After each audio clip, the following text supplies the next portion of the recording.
Ladies and gentlemen, we're going to delay just a few minutes here while the rest of the people are brought in. We have a large crowd tonight, so if y'all don't mind pausing before we start.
Good evening, ladies and gentlemen. We are now ready to begin this evening's board meeting. Sergeant at Arms, is the lobby cleared? Thank you. At this time, we request all electronic devices be turned off or put in the silent mode. Also, please refrain from using flash photography except during the special presentations portion of this meeting. It is my pleasure to welcome you to the May 23rd, 2023 school board meeting. The time is 6:02. This meeting is called to order. Before this evening's meeting, we have been enjoying music performed by the music students of Edison Park Creative and Expressive Arts School. This group of selected musicians is under the direction of Samantha O'Brien. This group was recently featured at the Community Cooperative's Empty Bowls fundraiser and Sounds of the Season. Please give these students another round of applause as they perform.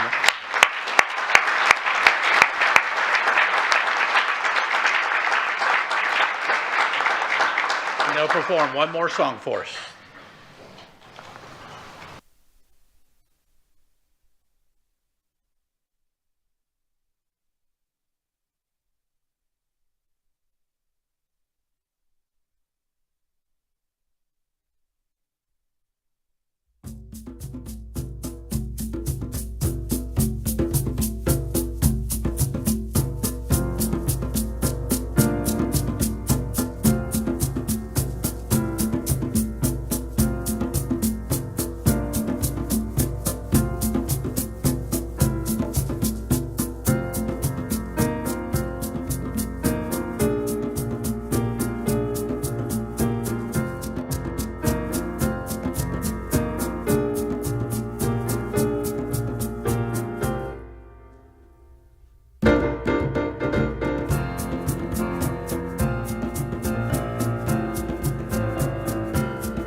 We'll now take a brief pause while they clear the performance area. Great job, guys.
Awesome. What are your next steps? West Point Cliffs. If everybody can find a seat, we'll be starting in about 1 minute.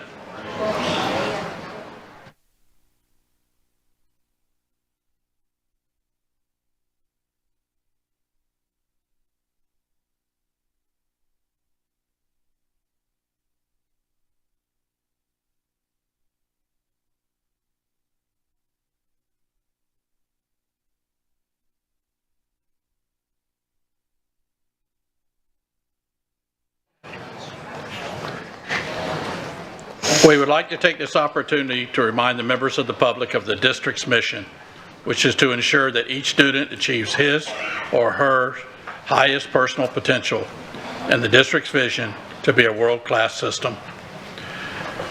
This evening's agenda includes the invitation, presentation of colors, pledge of allegiance, recognitions, one item under information, public comment, consent action items, which include one item under board office, 2 items under executive services, 3 items under academic services, 2 items under business services, 3 items under human resources, and 20 items under operations, and 4 items under the good of the order.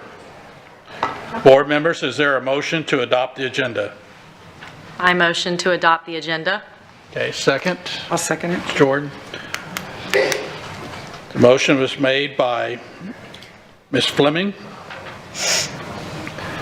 and seconded by Ms. Jordan. Please record your vote.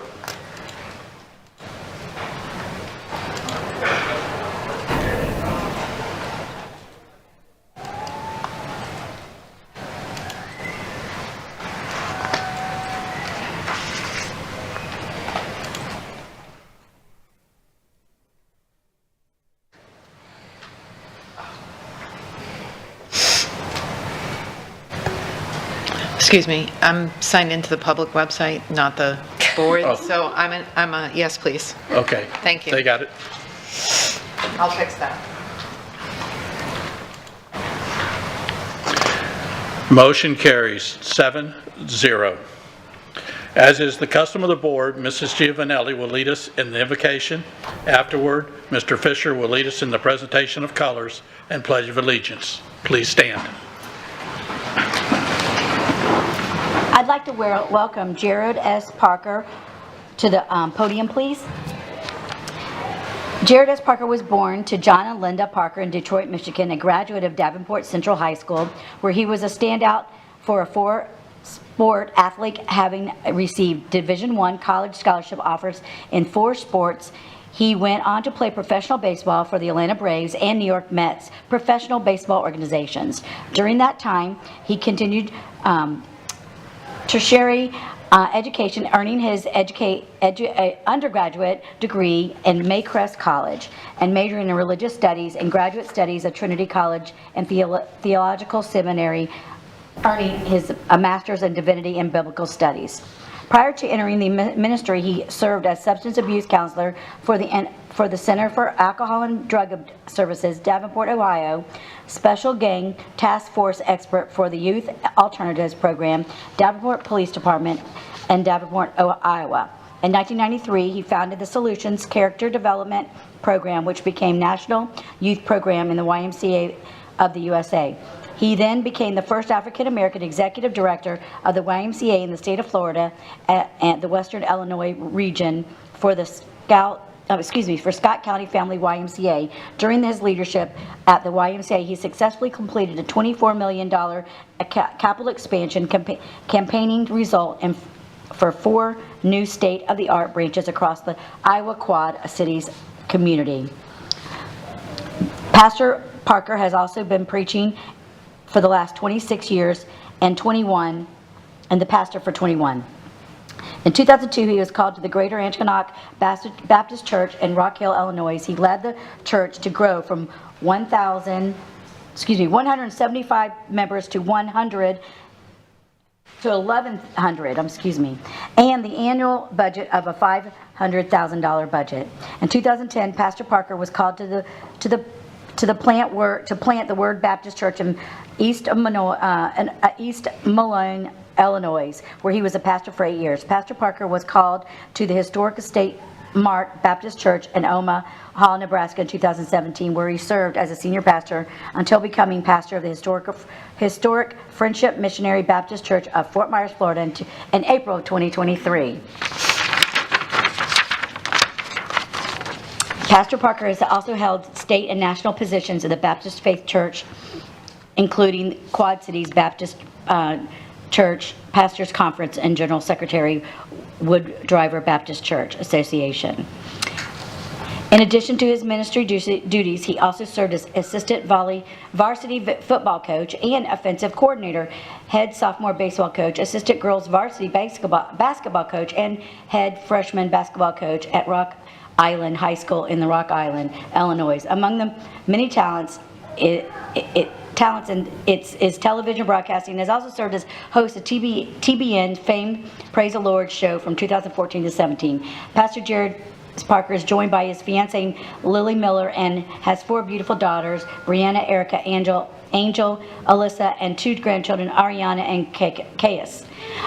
Welcome. Thank you. That was a mouthful. Do you have a job? Because we could use some of your talents here. Thank you. Please proceed. Thank you, Madam. Mr. President, to the board, let us pray. Heavenly Father, you are indeed the giver of all good gifts. We thank you today for all of your blessings, for the successful outcomes of our school events, for our superintendent, board members, staff members, teaching and support members. We ask that you bless them abundantly, and we continue to seek your wisdom, guidance, courage, and strength. Be with us tonight in these deliberations. Help us to be wise in the decisions we make for the good of all those who have placed their trust and confidence in our leadership. Give your servants insight to lead with integrity, that the decisions may reflect what is right and good for every student, to ensure each student achieves his and her highest personal potential. May we be good neighbors, recognizing your image in every person here. Dear Lord, grant us the humility to always seek your will in all that we do and say. All the glory be to you, now and always. Amen. Thank you.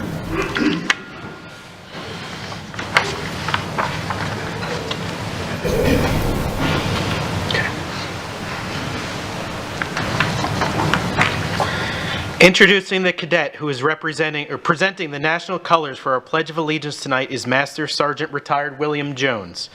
Army instructor at South Fort Myers High School, Master Sergeant Jones retired after 24 years of active duty service and is a veteran of Operation Enduring Freedom. This is Master Sergeant Jones' second year as a JROTC instructor in the district. Master Sergeant, thank you for your service to our country in this district. Thank you, sir. The national colors for our Pledge of Allegiance tonight will be presented by Cadet Colonel Dayami Gonzalez, Brigade Commander of the Wolfpack Academy Junior ROTC program. Cadet Gonzalez is a junior at South Fort Myers High School, and through enrollment in numerous advanced placement and honors courses has achieved a GPA of 4.68. She has been actively involved in the Junior ROTC program over the past 3 years, filling numerous key leadership positions prior to being selected as the brigade commander for her senior year.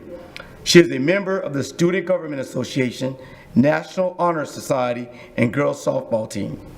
Dayami has also been a member of the South Fort Myers High School drill, exhibition, color guard team, and academics team. She will be attending the University of Florida, where she will pursue a degree to become a physician associate. At this time, please join Cadet Gonzalez in saying the Pledge of Allegiance.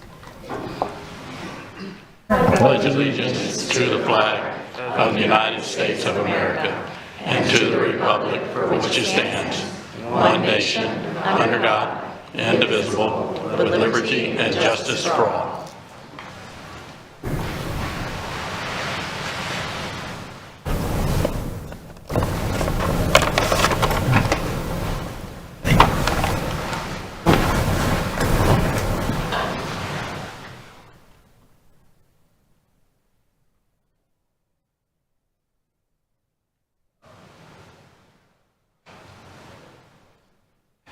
Please be seated.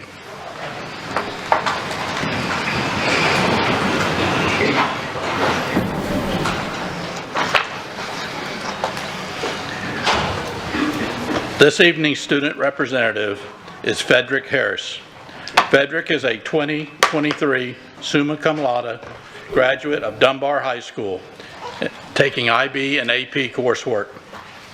He was the student representative for Dunbar High School District Student Advisory Committee.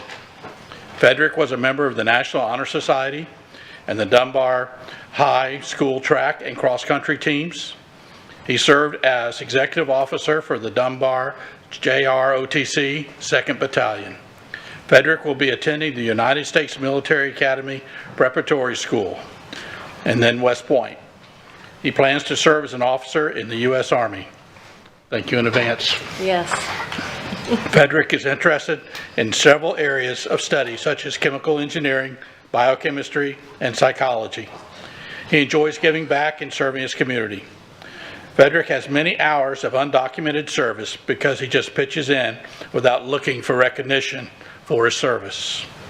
He is a member of the youth group called to serve at the New Life Assembly of God in Lehigh Acres. Frederick has enjoyed his time at Dunbar High School and is grateful to his principal, Mr. Carl Burnside, and his teachers for pushing him out of his comfort zone to reach his goals. Frederick is grateful for his village, which includes his parents, family, church, teachers, mentors, coaches, school staff, and administrators that have supported him over the years. He is also grateful for his classmates. Proverbs 27:17, as iron sharpens iron, so one person sharpens another. Please welcome Frederick.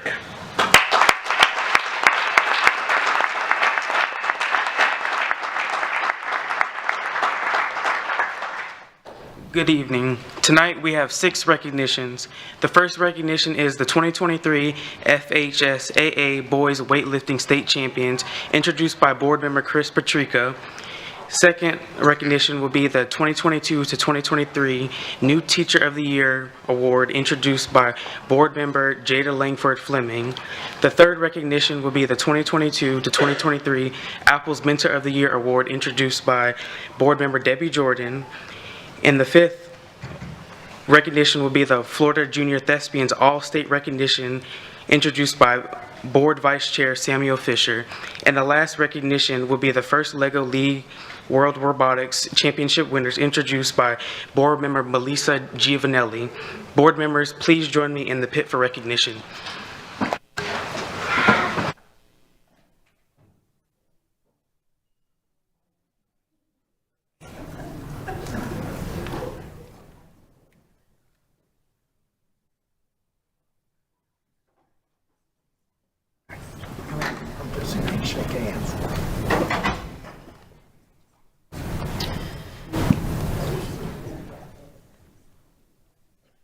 Joining me at the lectern tonight is Dave LaRosa, Director, Athletics and Activities. The School District of Lee County is proud to recognize the 2023 Florida High School Athletic Association Boys Weightlifting State Champions. The competition was held on April 14th and 15th at the RP Funding Center in Lakeland, Florida. I think they're second only to Lee County in terms of parks and recreation, but we're the best.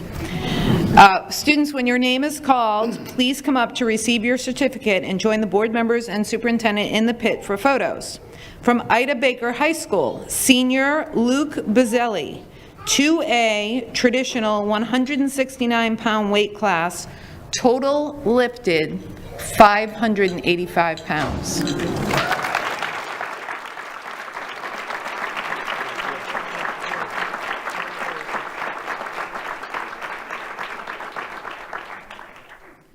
From Fort Myers High School, Senior Reef Jingel, if I said that wrong, come up and tell me and I will fix it. 2A Olympic 238-pound weight class, total lifted 560 pounds.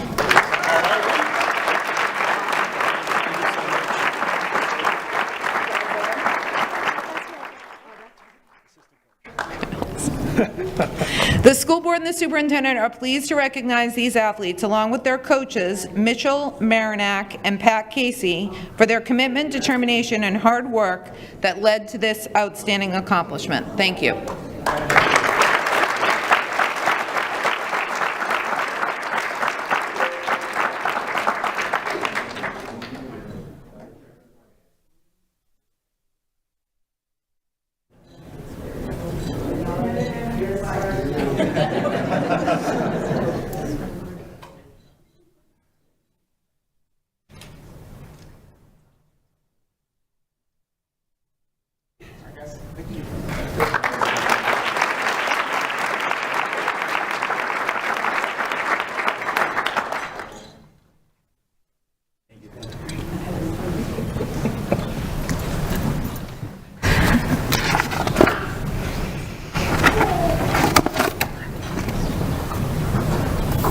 Joining me at the lectern tonight is Mrs. Lynn Harrell, Executive Director of Leadership and Professional Development, Dr. Helen Martin, Director of Professional Development.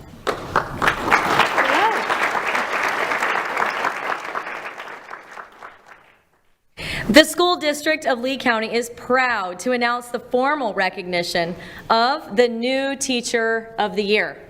School-based administrators were invited to nominate a first-year teacher that demonstrated superior ability to foster excellence in education and contributed to the continuous improvement of student learning, professional growth, and the school environment. Through a collaborative effort of the Teacher Association of Lee County, district administrators, and school staff, a committee was created to review the written nominations and select the finalists to be interviewed. The school board and superintendent are pleased to recognize the 2023 new Teacher of the Year, Taylor Vandemark, a new teacher at Colonial Elementary.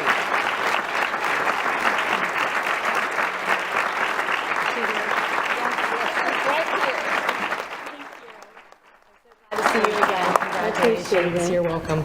We congratulate this deserving individual for her commitment to our students and professional growth during the first year in the Lee County School District. Please give her one more hand of applause.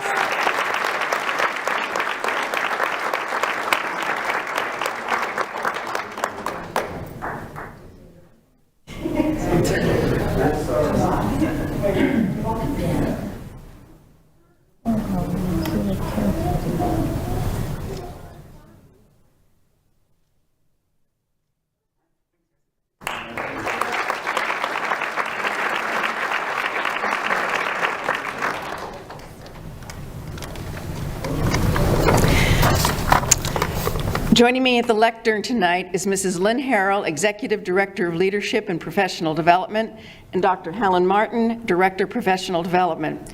The School District of Lee County is proud to announce the formal recognition of Apple's Mentor of the Year. To give you a sense of what's coming, Apple's means Accomplished Professional Practices, Lee County Education System. So we're talking about people who help with accomplished professional practices. The School District of Lee County is proud to announce the formal recognition of the Apples Mentor of the Year. School-based administrators were invited to nominate an Apples Mentor who demonstrates excellence in supporting the knowledge, skills, and capacity of a first-year teacher. The Collaborative Committee of the Teacher Association of Lee County, district administrators, and district staff was created and reviewed the written nominations and selected the finalists to be interviewed.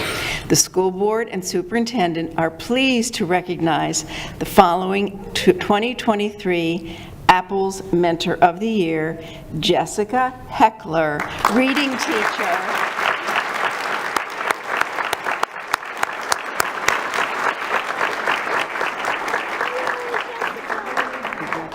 Jessica. Let me just say, she is the reading teacher at Challenger Middle School, and we congratulate you for your support of beginning teachers in Lee County. Thank you so much. Thank you. And,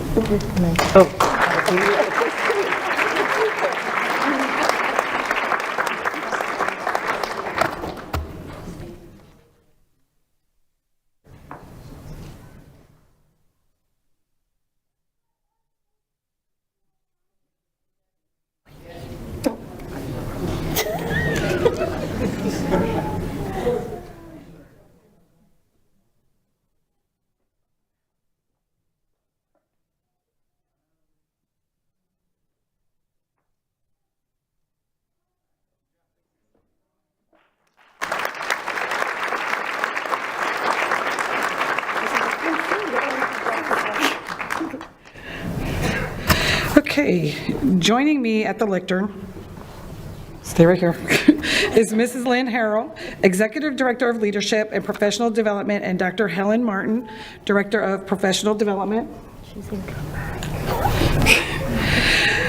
The School District of Lee County is proud to announce the formal recognition, oops, why, I have to apologize, I'm not seeing.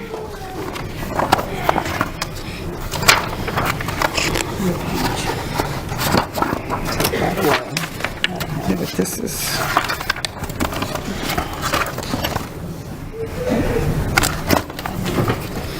okay, we got the first right. We got the first part right. The School District of Lee County is proud to announce the formal recognition of Guest Teachers of the Year. School-based administrators and staff were invited to nominate a guest teacher who demonstrates outstanding service and generates a greater awareness for the importance of guest teachers within the district. The collaborative committee, composed of school and district-based representatives, reviewed the written nominations to determine the winners for the School District of Lee County Guest Teacher of the Year for elementary, middle, high, and special centers. The school board and the superintendent are pleased to recognize the following 2023 Guest Teachers of the Year. Elementary, and I apologize if I say your name, Miguel Till Soares. Ms. Scheckler, Principal of Reba C. Page, will accept on her behalf.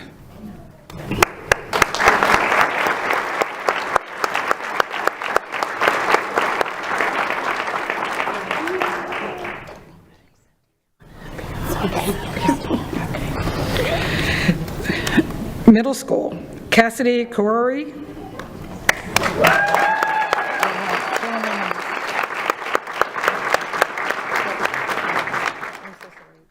It's okay. Yeah, it's okay. Thank you. Yeah, you're going straight there. Yep. Thank you, honey. High school, Shannon Derby.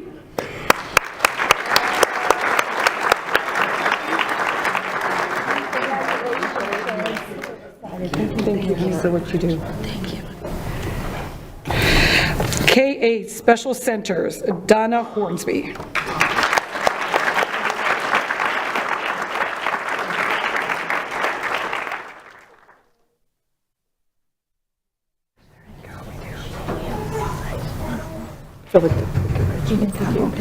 We congratulate these deserving individuals for their services as guest teachers. Congratulations.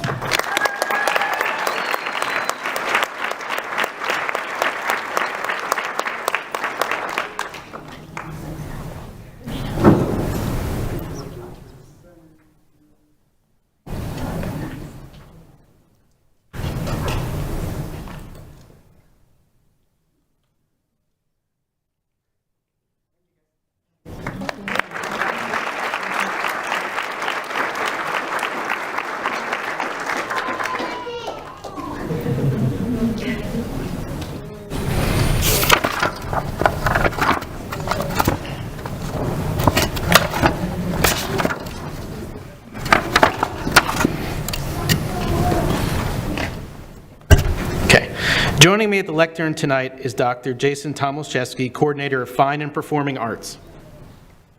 Each year, the Florida Junior Thespians organization holds statewide individual events and one-act competition for middle school theater students. This year, 26 Lee County middle school students competed at the state level in events such as technical costume design, solo musical numbers, duet acting, improvisation, and ensemble acting. The students we recognize tonight received the highest rating of superior at this competition. Tonight, we are thrilled to honor the following junior thespians. When your name is called, please come up to receive your certificate and join the board members and superintendent in the pit for photos. First up will be Challenger Middle School, Principal Winfrey and Miss Leonard. Please come up.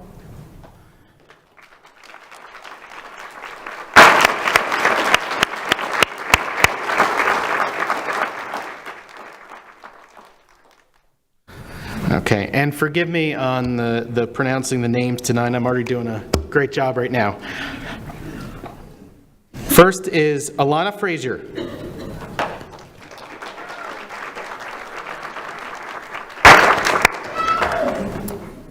Amanda. What was after the first? Yeah, okay. Amanda Gosney.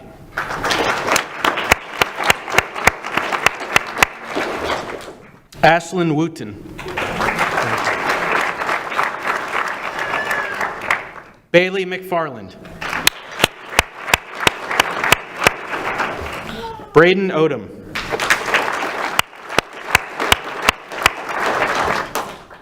Cameron Mooring. Great job. Ethan Mooring.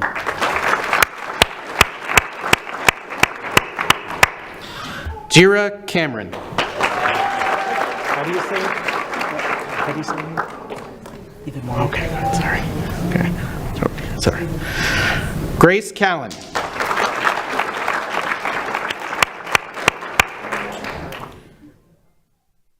Griffin Jenny. Isabella Adorno.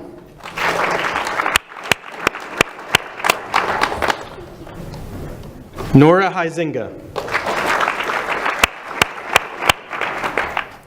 Rachel Smith.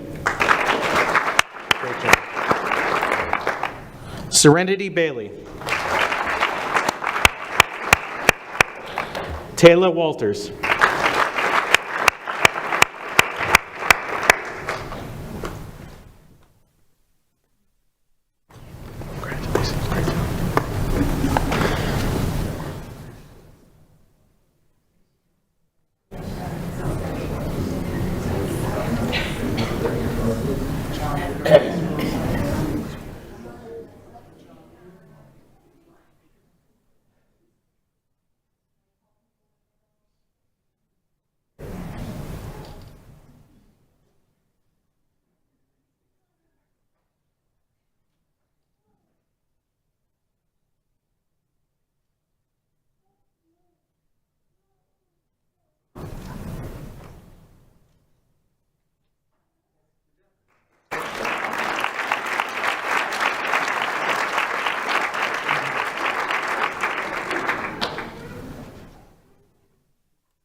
Next up, Gulf Middle School. Will Principal Moreland and Ms. Salomon join me at the podium, please?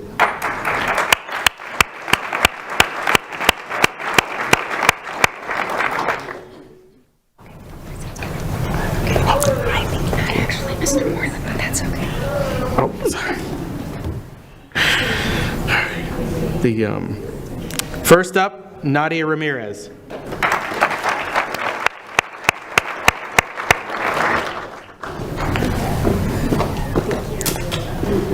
Great job. Alondro Pimentel. What? Okay. Alexander Rucupido.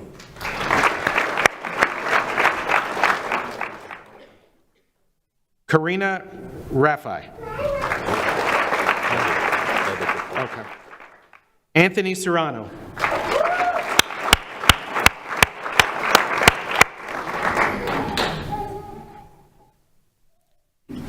Great job.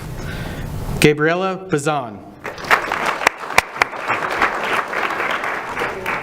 Isabella Babadia. Madeline Fager.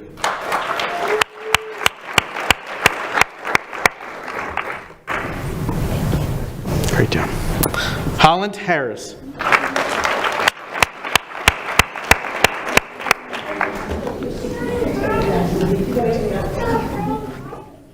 Madeline Olmir.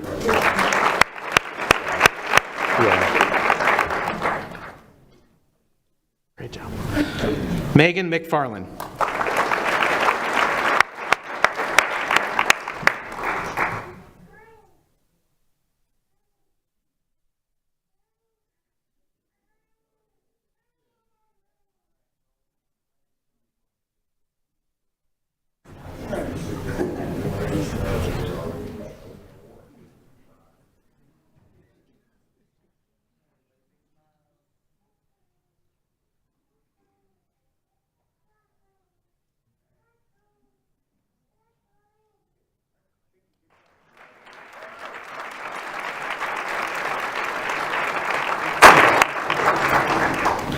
The school board and superintendent are pleased to recognize and extend congratulations to these talented students.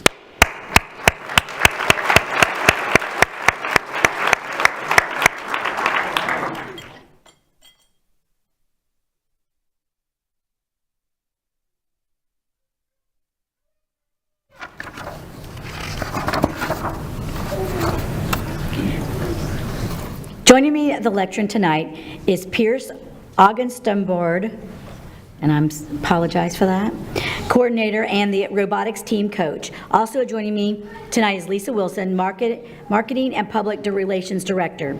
The Edison and Ford Winter Estates First Lego League robotics team, assembly required, competed in the first Lego League World Robotics Championship in Houston, Texas in April. Out of more than 18,000 students on 974 robotics teams from 59 countries that competed, assembly required won the Core Values Award. The Core Values Award is one of the 4 challenge awards offered. Judges assess teams during presentation for several components, including discovery, innovation, impact, inclusion, teamwork, and fun. Things were also elevated during the interviews, and while operating the robot on the field, this is the first time a team from Florida has won the award. When your name is called, please come up to receive your certificate and join the board members and superintendent in the pit for photos. The assembly required team includes 9 6th through 9th graders, students spanning 6 schools in two counties. Five of the team members attend Lee County Public Schools. Ian Dattle is a 7th grader at Paul Lawrence Dunbar Middle.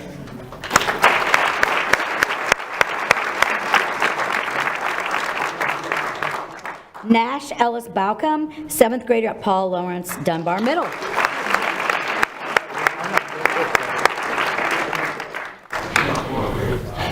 Siddharth Chidhari, 9th grader at Fort Myers High School.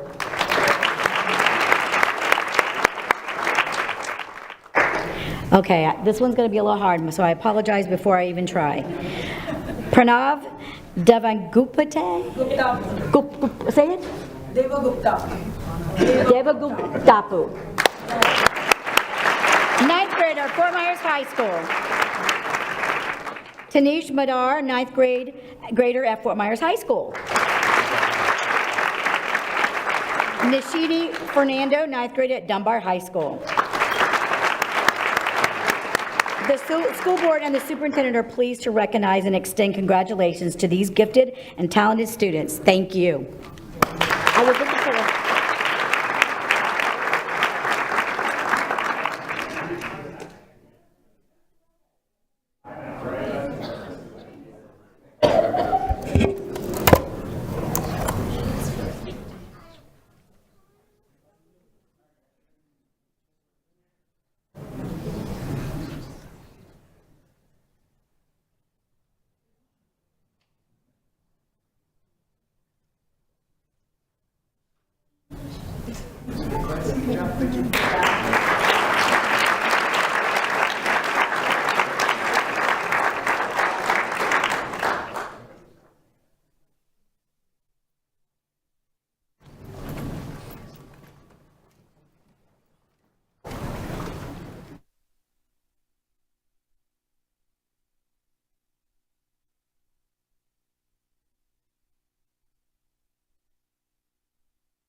Congratulations one more time for tonight's recognitions.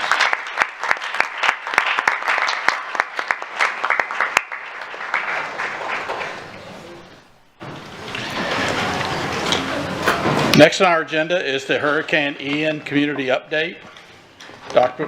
Bernier, would you please provide us? Mr. Chair, yes. The hurricane update for this particular boarding on May 23rd. Hurricane Ian repairs and updates include the competitive bid for the demolition of Fort Myers Beach Elementary School was advertised and the pre-bid site visit was held today, Tuesday, May 22nd. I want to remind everybody this is for the surrounding buildings around the historical building. The historical building is not part of the proposed demolition. Demolition drawings were complete for Hector A. Caffaretta Junior Elementary School.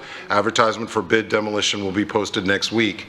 Reminder that the community, and my Chief Operations Officer reminds me, it seems easy to tear down a building, but you have a lot of work to do in order to ensure that the proper piping is done, that electrical and water is capped appropriately, and it is very technical work. I wish we could be moving faster, and we are moving as quickly as possible, but there are some very complicated issues, especially at Fort Myers Beach, since we'll be building also and preparing in case the enrollment increases, being prepared for additional buildings. All hurricane-related service requests have been assigned to vendors for pricing, and all vendor proposals are due between May 26th and May 31st. We'd like to highlight a couple of our schools where some work has been done both before and after. Howard Heights Elementary School, the drywall and carpentry has been re-added. You'll see that before this was the particular room and we had missing cabinetry and the carpets were soaked. Carpets have been replaced and the cabinetry has been added. Before and after, North Fort Myers High School, roofing and guard shack. We've been working on the roofing at North Fort Myers High School. That has actually been completed and the guard shack has been replaced. Again, all of these replacements will either be paid for by insurance or through FEMA reimbursement. It's the Sanibel School. When we reopened, we needed paint because we had taken a great amount of seawater, and you would see that when the school reopened, they still didn't have ceiling tiles. As the community will be reminded, we said that they'd be safe and secure. We did not say that they would be pretty. We are making them prettier as we move forward, and you can see the after photograph of the furniture being reestablished, carpets being installed, and tiles being installed, as well as the ceiling tiles. Calusa Middle School had some water issues before. We had to pull up all of the tile in the first hallway on the left-hand side. You can see now that the proper flooring has now been installed, and you can always tell when you start to get to the copings at the bottom, when you know when you're in good place when you get there. Paul Lawrence Dunbar Middle, we had some water intrusion on the upper floor. Paul L. Dunbar Middle School, the cabinetry, you can see that what it would look like post-storm. That cabinetry was wet, it all had to be removed, and now we have the opportunity to begin the cabinetry and replace those. In terms of hurricane repair bids, we are doing entire re-roofs on some of our projects. You'll see Diplomat Middle School's roof, as well as Skyline Elementary Schools. Pricing less than the original estimates of we thought were $4 million. Again, a reminder to the community that our order of magnitude was around $300 million. We said that early on, and then our prices kept going up. The good news for the community is as we bid appropriately and we single out projects, we're able to find cost savings with each one of the projects. We're still getting great work done. For instance, at Skyline, instead of replacing a shingle roof, we are going to move on with the standard standing seam metal, and the work will begin upon board approval, and I believe those are on tonight's bids. I would like just to remind the community that standing seam is incredibly important. What you look for post-hurricane are things that held up and things that were appropriate and appropriately installed. So we had major damages where we had asphalt tile, and now we're replacing those with standing seam roofs. So I hate to say this to the community, June 1st is coming. We are already getting prepared just in case with food service and sheltering and all that other work. We pray every day that those storms, A through Z, will go somewhere else. But we not only have to be prepared for those events, but we also have to make sure that we're being conscious of, when we repair our buildings, doing them appropriately to make them even stronger against hurricanes in the future. So thank the board for the time to present an update to all of you. And again, I would like to just remind people that the maintenance team, we keep saying 80 to 90% of the work orders are complete. I want to just give a shout out to the people in maintenance. When we talk about those work orders being complete, that is on our maintenance department. They've been out doing a great deal of this work. And when it comes to replacing an entire roof, that roof will have to be subcontracted. So I want to just make sure the maintenance team gets their proper due this evening. So thank you, and if you have any questions, I'm ready to supply answers if needed. Board members, any questions? No? Okay, next item on the agenda is public comment. Mrs. DePay Bruno, please address the item of public comment. Thank you, Mr. Chairman. Good evening. The school board policy provides the opportunity at this point in the meeting to address the board concerning any matter on this meeting's agenda or any other matter relevant to the operation of the school district. Please complete a public comment card and put it in the basket provided. If you need a public comment card, they are provided by our staff.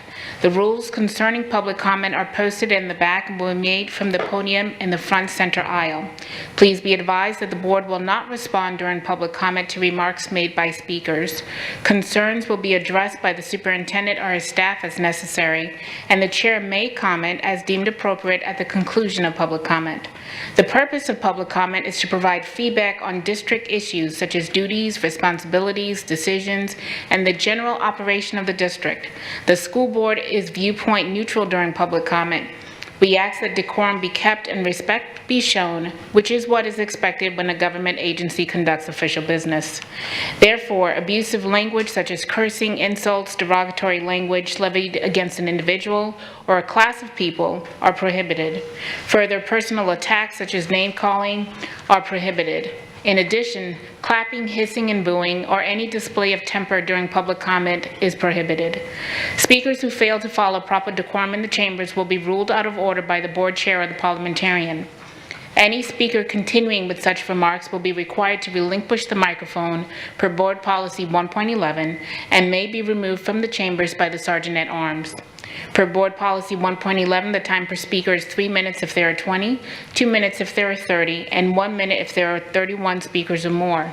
The maximum time allotted for public comment is 1 hour, 60 speakers. You will find a countdown on the big screens in the front of the room. Once your time has elapsed, the microphone will automatically shut off. Please state your name when you approach the microphone. I will call your names 5 speakers at a time. Please follow staff's direction when lining up. Mr. Chairman, there are 8 individuals who have signed up to speak to the board this evening. Thank you. Make sure you've completed a public comment card if you intend to speak in public comment.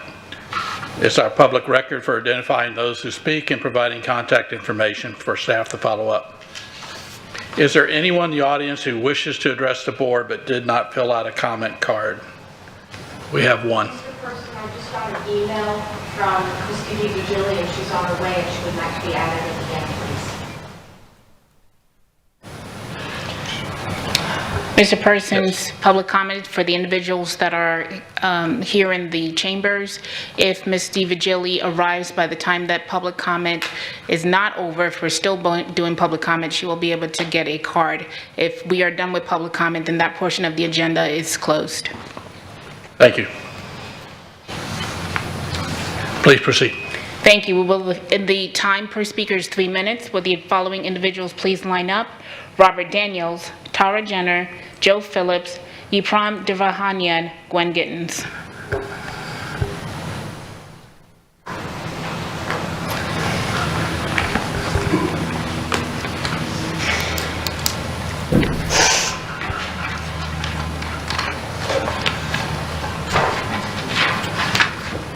Robert Daniels. I am not going to be speaking on teacher pay today. It's part of a bigger theme I've been talking about of teacher retention. And I've been talking to the teachers who are exiting the district and plan to leave. also those in other districts that I'm familiar with. Teacher pay is just one of 3 main reasons they usually quote on why they're leaving.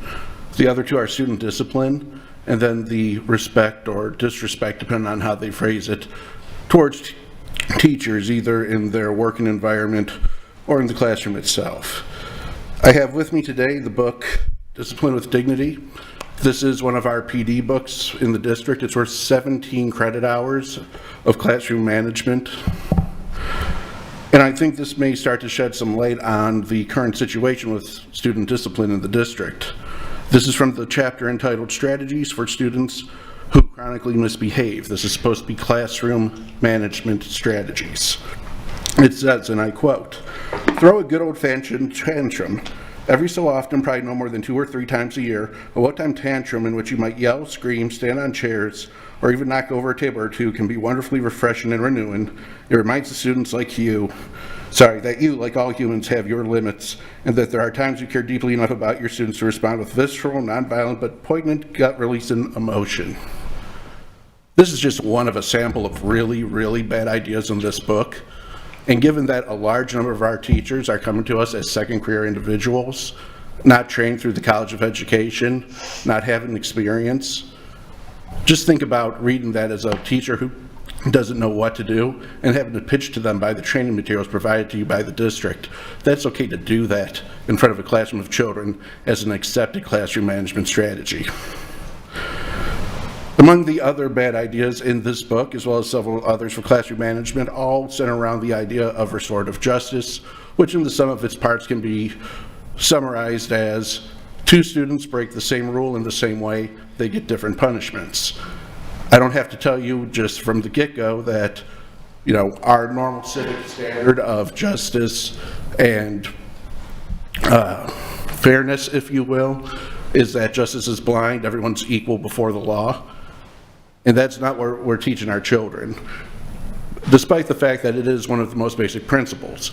It's a principle so simple that in the DeWatt study with monkeys, that when they were treated unjustly, they would no longer comply with simple directions. When 2 different monkeys were given different rewards for giving the same task, those monkeys would respond violently. I'm not going to compare our students to monkeys, but we are all primates, and we have the same underlying mechanisms in our brains, the same dopamine and serotonin releases for the behaviors. Thank you.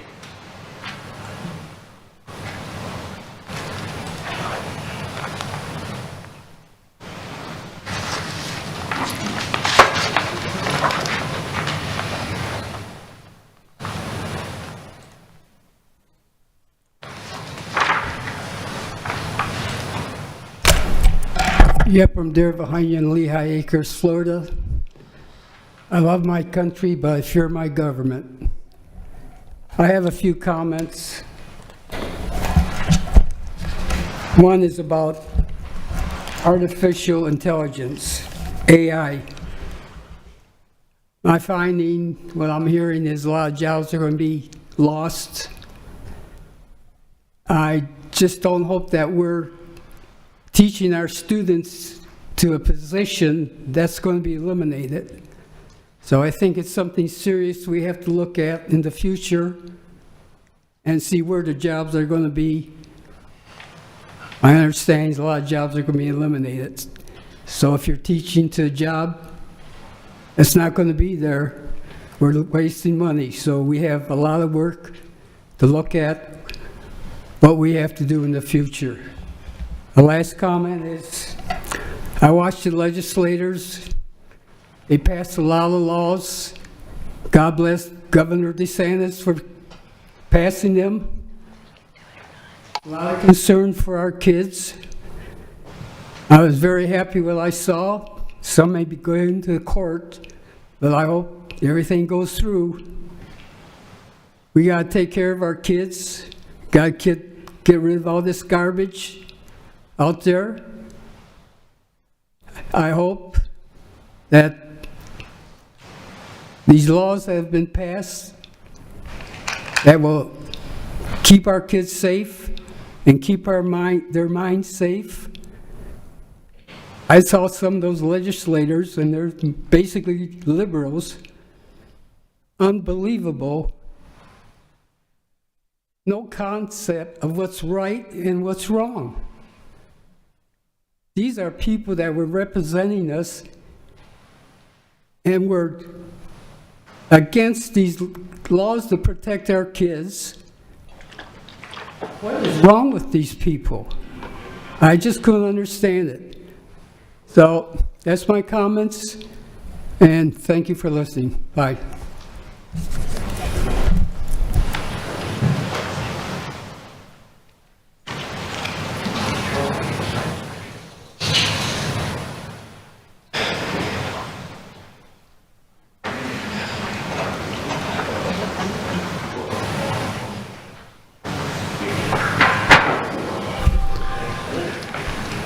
I am Smoking Joe. Some of you may think I'm being insulting. I can assure you this is not the intention. I'm expressing my constitutional rights armed with freedom of speech and expression. This board continues to boast of the wonderful accomplishments they're making. However, that's not what's actually happening. Most parents and community members could not even comprehend the current snafu within the district. Recent members of my team posted pictures of the destruction at Varsity Lakes Middle School.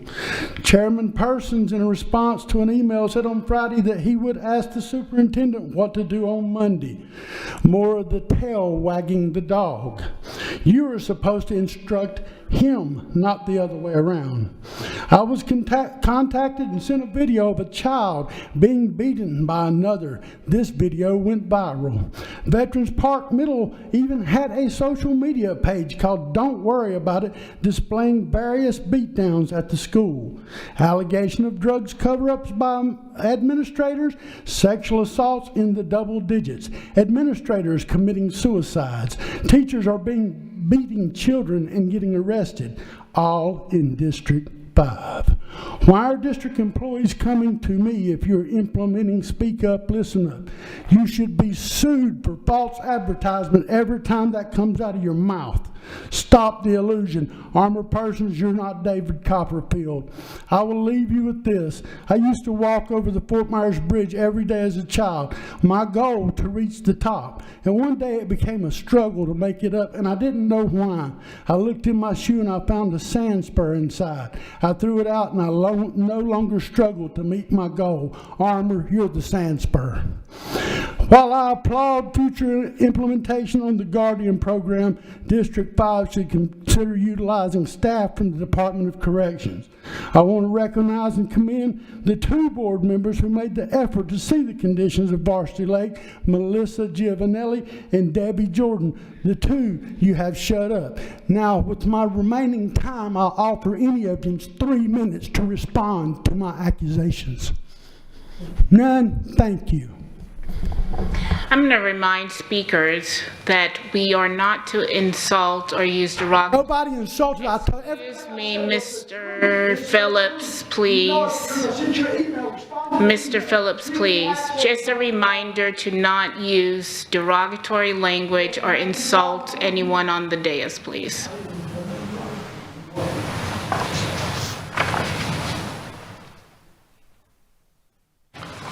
Good evening. Good evening, everyone.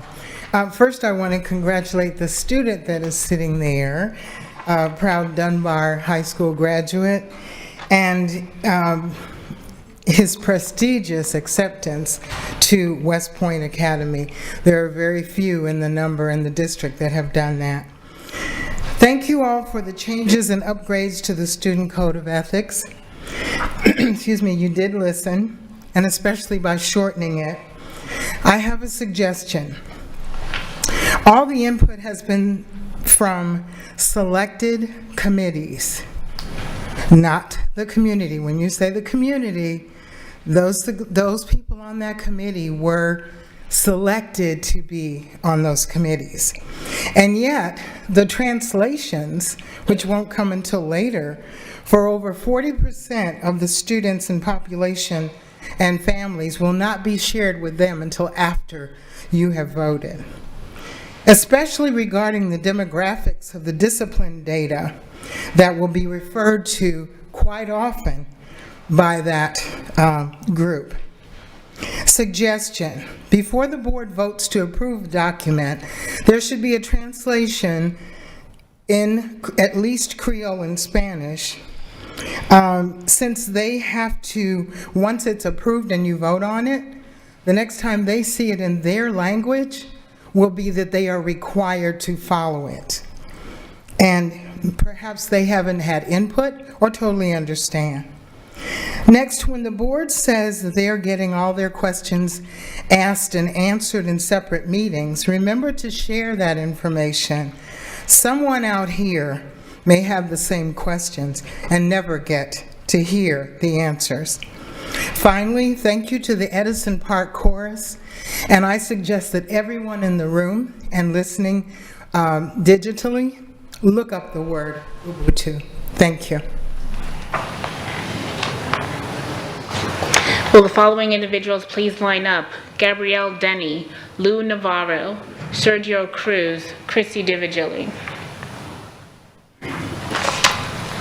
Good evening, Tara Jenner. I haven't been here in a little while, but that doesn't mean I haven't been watching online. I've just been a little bit occupied. I would like to start with a praise, and that's, I think that you guys did a great job when it came to addressing the Guardian program. I was just a little bit confused as to why you actually carved out teachers instead of allowing those that were interested and willing to participate having that opportunity, since they would be required to have the training, and giving them that choice, I think, would have been a viable consideration. Maybe the next rendition, you guys might consider that.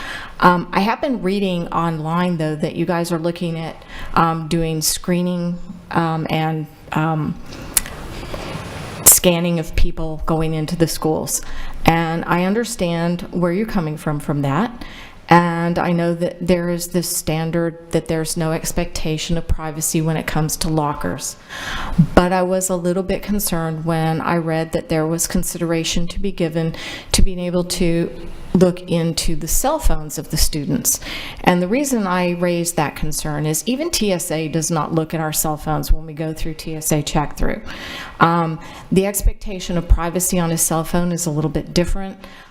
If there is an assumption after a student has gone through scanning and screening that there might be something extremely detrimental that might be in their cell phone, then I would assume that you would have a level of expectation that there is something going on, that you could get an appropriate warrant or authorization to review that cell phone. Additionally, 99% of the time, I would guarantee the cell phones do not belong to the student. They belong to the parents, and therefore now you're actually getting into an expectation of privacy on the part of the parent when it comes to those cell phones.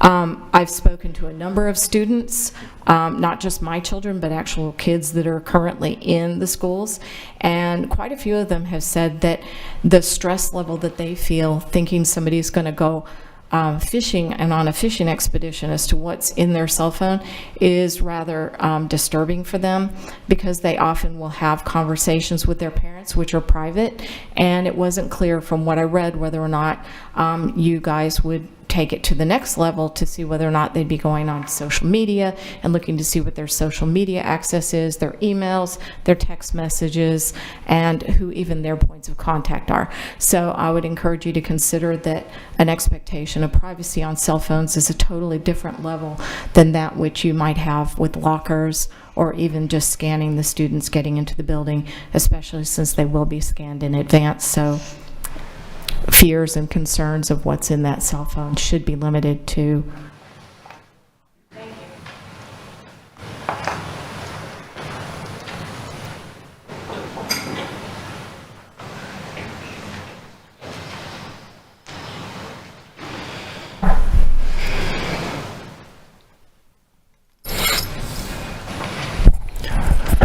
Good evening, Board, Superintendent Lou Navarra, former teacher, FSU emeritus, alumnus, many accolades. I know it's futile to try to talk to you about education, so tonight I wanted to do something different. I brought my collage honoring the veterans. Now I realize you have the cadre here, but you don't really recognize them like the city of Cape Coral. And I have the collage, but Mr. Fields said that's inappropriate. What happened to the First Amendment rights here? Even Cape Coral lets you bring stuff in. He said this is not Cape Coral. Anyway, I don't want to go into that. That's upsetting. I want you to make November 11th Veterans Day, and don't make it Hurricane Makeup Day. You're a disgrace to the veterans. And I can't even show you these men and women that gave their lives. I told you, the Cape, they do presentations. You don't care, though. Now, let's see what else we got here. The governor, he's after you all. 8 years now. I hope you don't run for a 12th year. Even, what's her name? I forget things, but that's all right.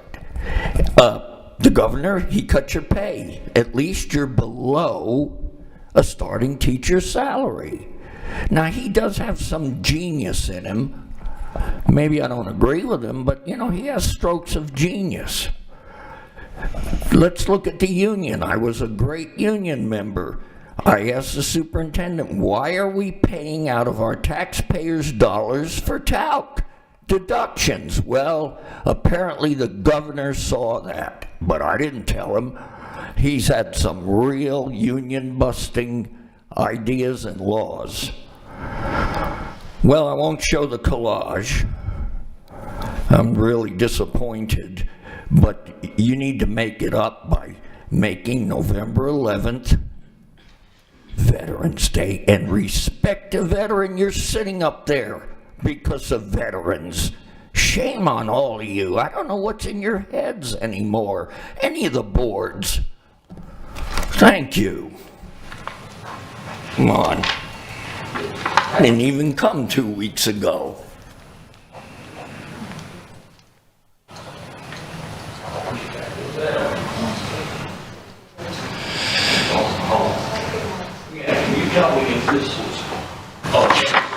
Good evening. My name is Gabriel Denny. I'm a member of the District Advisory Committee and also a parent to two boys that go to Mariner Middle. I'm here because, like others before me, I'm concerned about proposed changes to the Code of Conduct regarding the search of cell phones and electronic devices. The latest available draft of the Code of Conduct on page 50, School Board Policy 4.03, added language suggesting school personnel, quote, may search cell phones and other electronic devices, end quote. The proposed change is part of a paragraph that refers to section 1006.09, paragraph 9, Florida statutes. That statute does not address cell phones. The proposed change to the rule is a violation of the student's Fourth Amendment rights, as affirmed by the U.S. Supreme Court in Riley versus California. In that landmark case, it was affirmed that phones cannot be searched without a warrant, even incident to an arrest. In that particular case, the court identified the significant amount of personal information stored on modern electronics, and that forcing someone who has been arrested to disclose a password would be still a violation of their Fourth Amendment rights, and possibly Fifth. The court acknowledged that there are ample means for the government to recover data from phones if needed. Now, school officials are government officials, and as such, their actions are constrained by the Constitution. If a student's behavior is so suspicious or egregious that a search of their personal electronic communications seems necessary, then the school resource officer should be involved. The student should be arrested and a search warrant issued so the problem can be appropriately addressed through the legal system. We do not need to trouble our already overburdened teachers with duties that belong to law enforcement. As a combat veteran and retired Air Force officer, I'm disappointed that such an egregious violation of students' constitutional rights would be considered, let alone placed into a draft for the Code of Conduct. I'm sure it was just with the best of intentions. It is likely this policy will fail when challenged in court, and to preserve school resources on more important issues, I implore all of you to remove that language on cell phone and electronic device searches until more community input and a significant legal review can be made. With my time remaining, as a member of the DAC, the DAC was listed in a presentation that you saw earlier this afternoon, suggesting that the DAC discuss what the changes were being proposed. However, in our February meeting, we only discussed what changes we wanted. We weren't shown proposed changes. This afternoon, as I mentioned, the presentation entitled 2023-2024 Code of Conduct for Students proposal suggested that we knew it, or we were given information on the proposal when we weren't.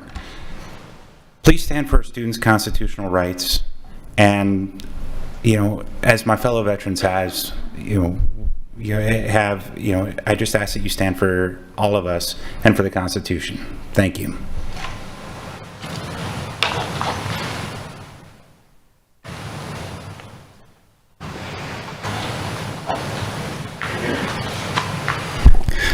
Good evening. My name is Sergio Cruz, and I'm a parent, special education, and inclusion advocate.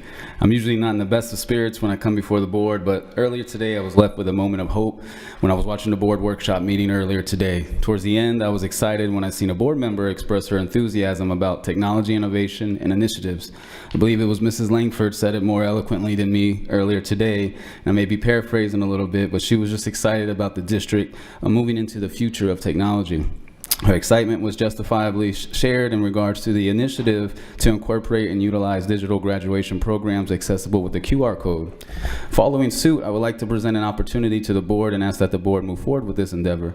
I mentioned at an earlier meeting that the district take a sense of pride and initiative in regards to services and accommodations offered to ESC students. I expressed the need for the district to consider more innovative and current practices towards educating and assisting our children. In the past, I have shown that I'm not afraid to provide some constructive criticism in these areas, but be it that I'm a solution-based problem solver, I would be remiss to fail to provide one or more solutions alongside these critiques. I am asking the board to champion an initiative regarding assistive technology and utilizing virtual reality headsets for the ESC department to assist appropriate students with career and technical exploration, social interaction, inclusion, and general curriculum assistance, and many more. I have created an informal slogan under the guise of VR for VR, virtual reality for vocational rehabilitation. After receiving some promise and support from different personnel across the district, I took the initiative, after request from those personnel for more info, to reach out to some of the current leaders, which most of the current research, especially coming out of Florida, is coming out of the University of Florida under the leadership of Professor Nigel Newbutt. He was the Assistant Professor of Advanced Learning Technologies and the Director of the Equitable Learning Technology Lab in the Institute for Advanced Learning Technologies at the University of Florida. He and his team has already gathered groundbreaking data in regards to virtual reality simulators and headsets and the benefit for students or individuals with autism spectrum disorder.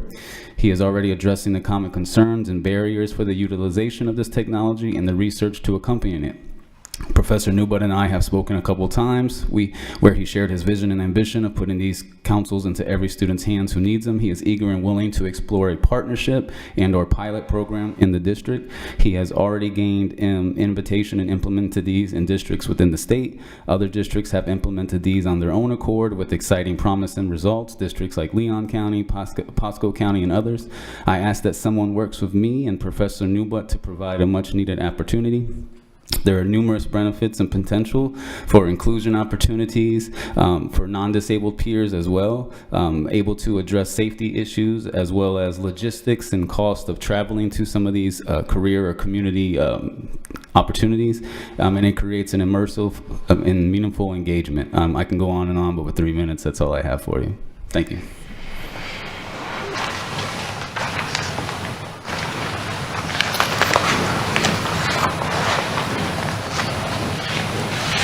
Christy DiVigili. Good evening, everyone. Dr. Dupree Bruno, thank you very much for allowing me the opportunity to speak. I was at a work function, so that's why I'm so late today. But like one of the other speakers earlier, even though I've been absent, I've definitely been watching. Every single meeting, still watching. And I'm pretty disappointed right now, and I wish I had, like the gentleman before me, I wish I had solutions, but unfortunately tonight I'm coming to you with some complaints. In the briefing meeting earlier today, I was very disappointed in the response to the vandalism that took place at Varsity Lakes Middle School. Thousands of dollars in damage was done. And I feel like it was just glazed over, like, oh, well, we're handling that, and oh, and by the way, you know, these things happen sometimes. That's not an acceptable answer. not for the public, not for our tax dollars. And that's just one of several issues that went viral this week. And I don't understand it. You know, we replaced board members because we were supposed to be doing better, not worse. And I feel like right now, it's pretty bad. So I wish I had solutions for you guys, but I don't, because I've been all over the state of Florida creating solutions for parents. Because this system, the system you guys are governing, is broken. And I don't see you doing anything to fix it. Like, we're doing things, but our kids are still suffering. So what are we doing about the Varsity Lakes Middle School thing? What's happening with that? Has anyone been brought to justice in this? Do we have cameras? Have we looked at the footage? I would like to know what's happening with that. The other thing is, why did I hear that the little girl that got beat up was the one that left the school? Is it because she was asked to leave, or because she didn't feel safe anymore at that school? That's a big issue. I didn't hear anybody talk about that today.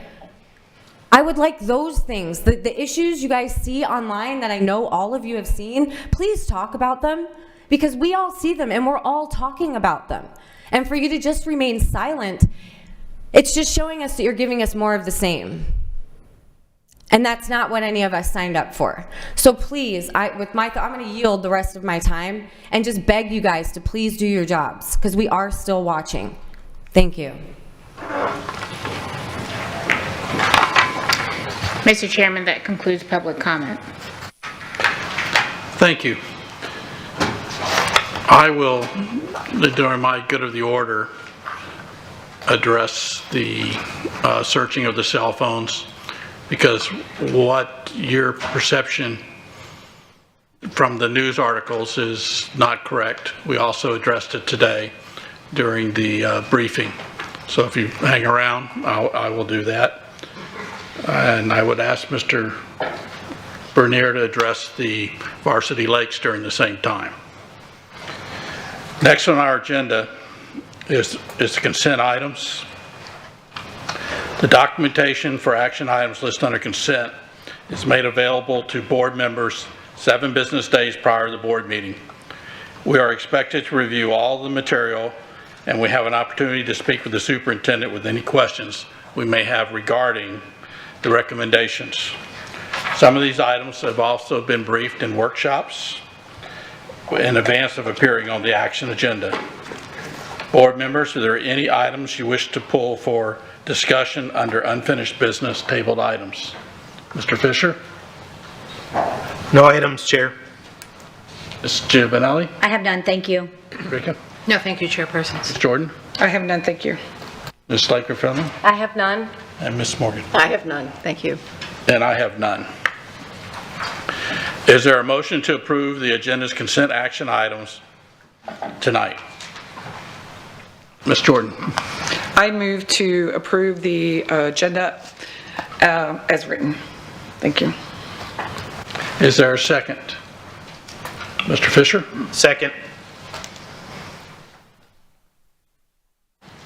It's been moved by Ms. Jordan and seconded by Mr. Fisher. Please record your vote.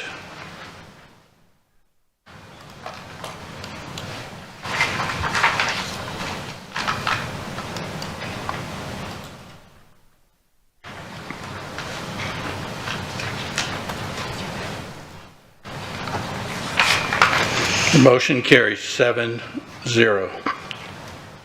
Dr. Bernier, would you please introduce any administrators in attendance with new assignments that was approved under the consent agenda?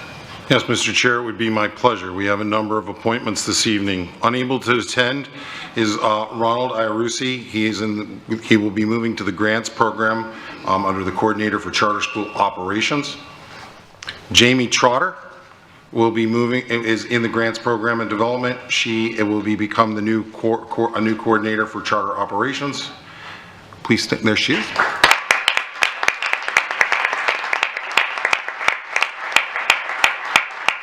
Also present this evening is Ms. Michelle Sargis, Safety and Security Coordinator now in Safety and Security.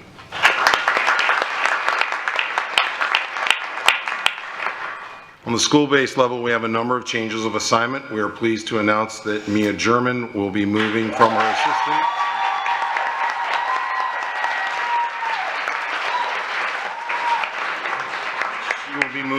assistant principal role at Franklin Park Elementary, and she'll become the new principal beginning on July 1st. Mr. Chair, if I could ask, please let me get the announcement done before you cheer.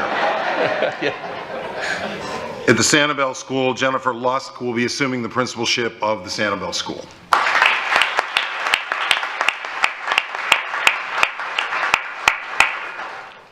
The fine leader currently at Cape Coral High School will be taking a new assignment beginning July 1st at Fort Myers High. That's Christian Engelhardt. He'll be joining us.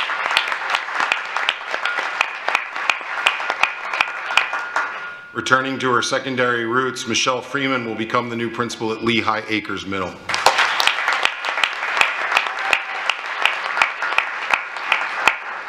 Taking on the desired assignment for Fort Myers Middle Academy, which needs a leader, as you know, this school is in a turnaround status, is Dr. Brian Gibson, who will be joining us from Lehigh Acres and becoming the new principal at Fort Myers Middle Academy.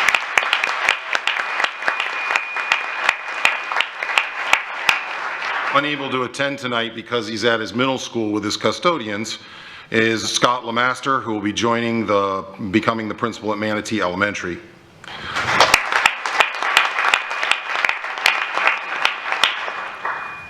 Assuming the reins of Lehigh Senior High as principal will be Dara Grote.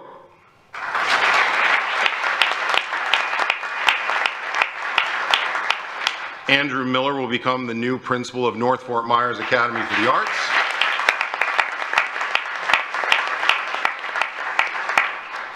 Darren Prentice will become the new principal at Paul Lawrence Dunbar Middle.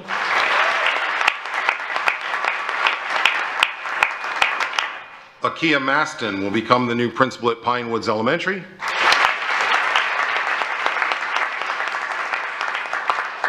Monica Stevens will become the new principal at San Carlos Park Elementary.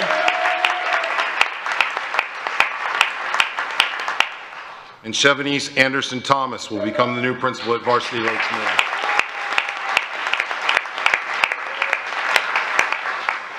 If I may, Mr. Chair, to your families that are present, and your families, school families, and your personal families that are with you tonight. To your loved ones, thank you for allowing these individuals to serve our children, our schools, and our community. They will be better because of your support, and I know they're deeply indebted to you for where they are currently in their careers and where they will go. Thank you as they move forward in these careers for your continued support. To our appointees, congratulations are certainly in order for your new appointment. You've been provided by the board a wonderful opportunity tonight. This opportunity is a symbol of trust between the board, your superintendent, and you as a leader. We know you will rise to these very high expectations. And finally, if I may, Chair, if you would be so kind, could we allow these individuals, following my comments this evening and any board comments regarding the appointments, could we allow them to go out and celebrate these new opportunities with their family? Yes, absolutely. Any questions? Any questions? Or, there you go. Congratulations, everyone. I didn't want to say, get out of here.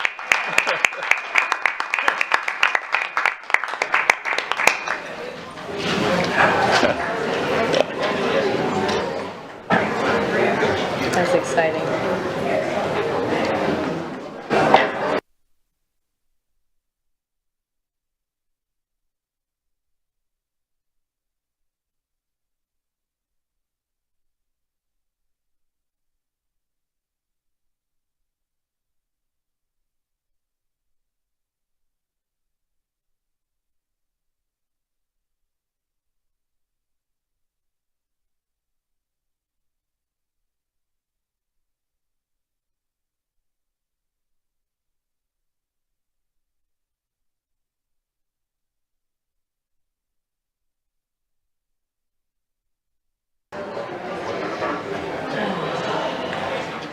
We'll give everybody just a moment to clear out before we continue.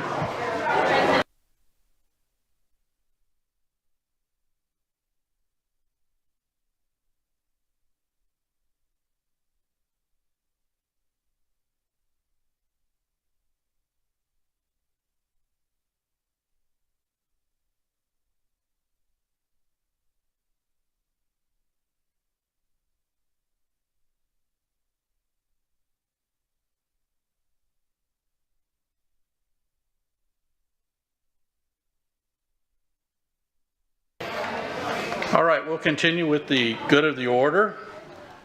First is going to be Mr. Frederick Harris. Good evening.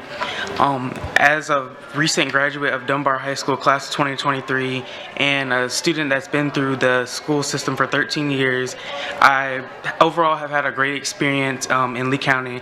However, I do have one concern, and it's regarding policy decisions. I feel that the school board should maybe include more feedback for those that would be affected by decisions. For example, the new 7-period schedule that replaced that 8-block schedule that we've had in previous years.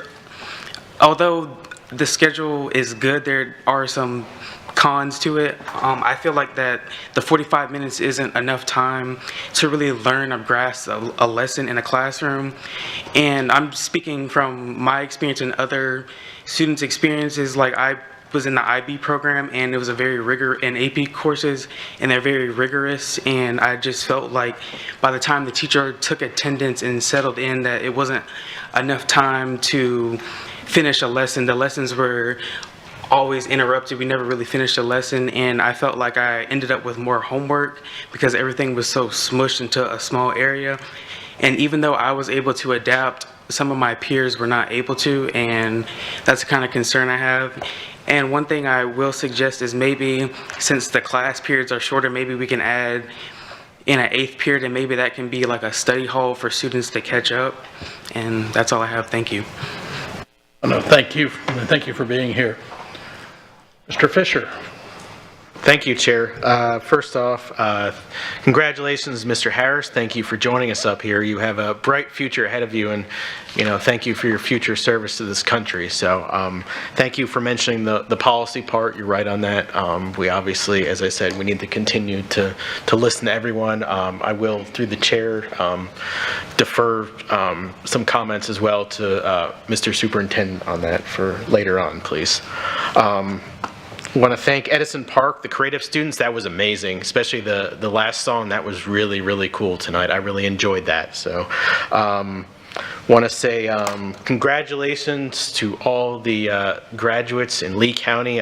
This is my first time as a board member attending these graduations, and it was amazing. I was truly, we have some amazing students, some amazing talent. So, and it's an experience I won't forget.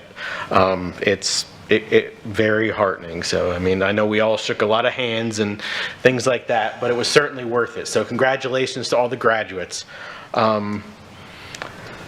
Attended a couple things. It's been very, very hectic. So some of these Learning for Life annual recognition, I know many of us went to that. We saw, again, I know some of the acts from when member Juvenelli and I attended the awards. Again, they were amazing. So the students are so talented. That was really State of the Schools. Really enjoyed that. A great overview. Thank you to Dr. Bernier for that as well. Give a great overview. Appreciate that. Visited Diplomat Elementary School. Thank you to Diplomat Elementary School for welcoming and showing me around there. I believe in regards to, I know Chairpersons is going to address this, but in regards to the cell phone policy, it already is existing policy. So, and I'm sure Chair will mention that. We talked about it before. It's just being referenced now in the Code of Conduct. It's been existing policy though. So.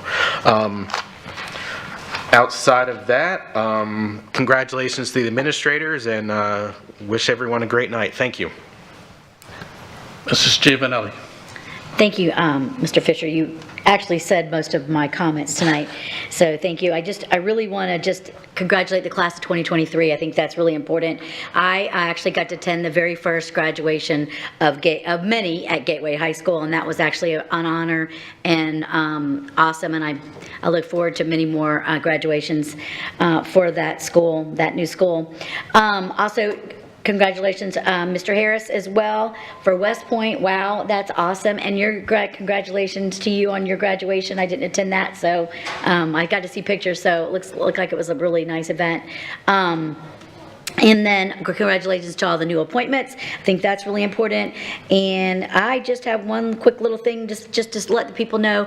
I think it's important to know that we will address issues as they arise. I think what's mostly important that the speak up, listen up culture. You know, if there's something you don't like, and it could be in a school, it could be a parent, it could be a teacher, it could be a staff, it could be a student. I think it's important to speak up, and it's important for us to listen up. And I'm here to say that I am actually doing that very thing, and I will continue to do that. I just want to make sure that all schools are always supported, and that's where I think it's important to note that we all do care about the schools, and we're going to make sure that the schools are supported, because I think that's the key to a successful school. I think that's it for me. Just make sure everybody speaks up and listen up. Thank you. Ms. Patrica. Thank you. So on the cell phones, my comments at this afternoon's briefing felt disjointed to me. This is the first time I've called in using Zoom, and I couldn't hear. I don't know whether you guys were hearing my comments. I couldn't hear the beginning of your comments back to me. It was difficult for me to call in using Zoom. The old system worked a lot better. I'm just putting that out there. It is in policy. It is in policy 4.03. I think there might be a typo because it says that that policy was adopted in 2010, and I have to assume that we have updated it since then. And the fact that it's in policy doesn't keep me from questioning the legality of it today. And I do have some confusion. I am not convinced that the way we're implementing it doesn't violate the Fourth Amendment, and I would like some clarity surrounding that, if I may. Doesn't have to be tonight, but if I could have some clarity surrounding that, I'd really appreciate it. The genesis of my concern is how it's implemented in our schools. Attorney Dupree-Bruno, if I may, through the chair, you mentioned a two-pronged test earlier today. Totally get that test. Super easy for you or anyone with a legal background to intuitively walk through that test, but I'm not convinced that our staff that doesn't have that same legal background can intuitively walk through that test. So those are my concerns, and I don't think I expressed them very well on a Zoom call earlier today. Moving on, unfortunately, Linda Mayer is not here. She is retiring, and I am so sad to see her go. I love Linda Mayer. She was my daughter's principal for 1 year at Bonita Middle. She was one of our superstar turnaround principals, and her North Star was always children.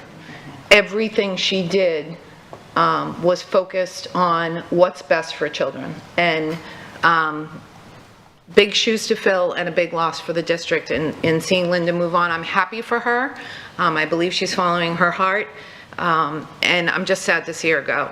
On a happy note, graduations. I love seeing my new colleagues, so excited about graduations. I remember my very first graduation. Two things hurt very badly at the end of the day: my feet and my face from smiling. After that first graduation, I vowed to never wear heels to a graduation again, so my feet don't hurt anymore, but my face still hurts from smiling. It is a genuine smile. It is a very, very joyous occasion, and I will say it's probably my favorite thing that I do as a board member. Those kids walking across that stage, and the pride of the parents and the work of staff, it's an amazing day. State of our schools was phenomenal. Superintendent Dr. Bernier, you did a phenomenal job, I thought, delivering that speech and helping the community, especially the business community, understand what we're doing and what we've done over the past year. So thank you for representing us so well. The other thing I thought was awesome was the unscripted laughter by the people on the stage who were doing their little skit. That's the first time I've seen that. I thought it was great that the minions couldn't really hold it together. Craig Damon from the Florida High School Athletic Association, the executive director of that association, was here in town for baseball state championships, which are finishing up today and tomorrow at Hammond Stadium. At my last FHSAA board meeting up in Gainesville, I mentioned that people should please go to Fort Myers Beach and support the businesses there while they're in town for the state championships. And he contacted me and asked me for a tour of Fort Myers Beach to include the elementary school. And he was slack-jawed as he drove through the island and walked through the school to see the devastation 7 months after the storm. it is a forgotten community, and people who aren't there don't realize it. And what I appreciate, Dr. Bernier, about your community updates each board meeting, especially tonight's where you showed the before and the after, is it helps, at least in this community, keep it at the front of people's minds, because a lot of people in this community, in Lee County, aren't still impacted by the storm. But for you to continue to bring that to us, I think helps everybody to remember that the disproportionate impact and that people are still hurting. My final comments are for Mr. Harris and the cadet who was here today. They are both high school graduates who came back. Who comes back after they graduate? You guys came back. I appreciate that. And what I want you to know, Mr. Harris, is that you are already a leader. In your bio, you complimented Mr. Burnside, you complimented your teachers, you complimented your mentors. You didn't take personal credit for the incredible achievements that you have already had up to this point in your life. It does rest in you, but what a great leader does is they deflect praise to their team, to the people behind them, and you are already doing that. Your future is incredibly bright, and I am very proud of you. Thank you. Good luck. Thank you. Those are my comments. Ms. Jordan. I only have one page. Just kidding. Okay, where do I begin? Okay, so some of you have already mentioned a lot of the things that have taken place. Yes, the minions were out full force at the state of our students, and Dr. Bernier did an excellent job reinforcing promises made, promises kept, and I believe that you have accomplished that. And actually, Mr. Harris, I believe, was part of, when he came in, you were on the committee with students to, when we interviewed. Oh, I'm taking that back. You didn't hear that, but I do remember you from way back when. And I do want to thank you too, Frederick, because, you know, your representation on the student advisory has been very great for your school and for your fellow students as well. So thank you for that. I also wanted to share that someone had spoken about careers, district advisory. We had a district career advisory board meeting last week, which met with the community business leaders at East Lee. The culinary team, of course, came out. They showcased what they do there, and then the community leaders were able to walk around the school and learn about the different academies that we offer, and they shared what their needs were regarding of, you know, in their jobs. You know, we need more constructions, we need more carpenters, we need this, we need that. So that the Career Advisory Board is a great tool for us to learn on what we are needing in our for our community.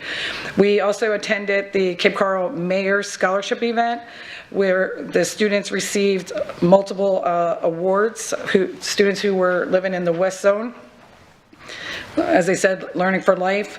We had this has been a busy 2 weeks. We also had Rotary Scholar Athletic Banquet where two of our students received two of them received $5,000 scholarship, and then many more received $1,000. So this has been a great time for our students as well, because they have been able to show what they have done and have received rewarded for that. Also, we had Fort Myers Beach Elementary did their end of the year performance at Times Square, which was just really, it could not have been more perfect. The weather was beautiful. People came, they brought their chairs, they sat down, and the children sang. So that was a real plus for us. We did our longevity awards program just the other day, where I believe it was over 225 invitees. If I'm wrong, forgive me. But based from that, they were from 20 years, and the longest one that was here was 51 years, which I thought was pretty amazing to see that, you know, these are people who have been with the district for this length of time. And again, congratulations to all the our graduates, as they enter college, the armed forces, workforce, and more. Really, it was a beautiful sight to see all of you walk across the stage, and it was well worth shaking every single one of your hands. I have to go back just 1 second too. When Mr. Denyon had spoke about, and through the chair to Mr. Bruno, when he spoke about the Florida statute, and I just said if we could have more information maybe on that regarding the Florida statute, and phones were not listed in that, he stated, and maybe you can share some light on that for us. And then I didn't even think about it until someone mentioned, I think it was Mr. Denning as well, mentioned forcing someone to give you a password. So maybe just a little update on how that would work as well, because I know most of us do have passwords on our phones, and that would be something that we would have to give you or give whomever in order to open that phone. And Ms. Patrica's comments today, I appreciated all those comments that you had. Even though you weren't here, I heard you. So thank you. And so, Mr. Prebrunner, if you want to send that to us later or add that to our next, I can just touch base on it, and then I can brief the board a little bit further in a one-on-one, but for the benefit of those who are asking questions, Mr. Chairman, if you want me to address that now or wait. Sure. So just to kind of clarify a little bit, because the students absolutely do have an expectation of privacy that is protected by the Fourth Amendment. Now, the analysis that goes along with that is different than for an adult. And that is based on a case from the Supreme Court called New Jersey versus TLO. Normally, you'd have a probable cause and need a warrant to be able to search. But for students, it's based on reasonable suspicion. A warrant is not required. And that's from the Supreme Court, and that law still stands. There are two parts, and that's what Ms. Patrica was discussing earlier. There are two parts to that particular test. One of it is to be able to justify that you can do the search, that you have that reasonable suspicion. And then the other part of that is to make sure that you stay within that scope of what initiated that initial review. And that's what I believe Ms. Patrica was talking about, because that analysis is so very subtle and really it's really a legal analysis. I know that over the summer when we're doing training, Assistant School Board Attorney Corey Huffman will be working with our principals, assistant principals, and administrators to make sure that they understand that, because we will be delving into that training. But that's what the difference is. The Riley versus California case is not really applicable. That was a criminal case, a different context. This is within the school setting. So not to go too deep into the law, but that's the gist. That's where it's coming from. The statute that was cited is a discipline statute that allows principals to be able to search lockers and bags, and you're correct, that statute does not talk about cell phones per se, but that statute does codify that reasonable suspicion test. In addition, there's not a Florida case that's completely on point, but there is an 11th Circuit case that is from Georgia, and Florida is part of the 11th Circuit, that actually applies that same analysis from the New Jersey case to a situation where a student had a cell phone, and the principal took that cell phone to look at text messages, and that court, the 11th Circuit, said you can do that based on the reasonable suspicion test. And that case is McCrary versus, I believe it's Jackson. So it's very subtle, and I understand the concerns. Nothing in this allows the school district to just pull a student's cell phone just to be able to see when you're talking to your parents, what you're saying to your parents, who are your contacts. It doesn't work like that. It's very, very narrowly tailored, and there has to be something that rises to the level. And we took a look at this earlier, the legal team, just to kind of see when have we done this, and it really doesn't come up unless it's something something that is so egregious where a student's going to be expelled because of a no tolerance type situation, there's a gun in school or something like that.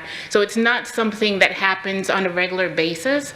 It is something that happens for very egregious situations where that reasonable suspicion is rises to that level. So I hope that explains a little bit more.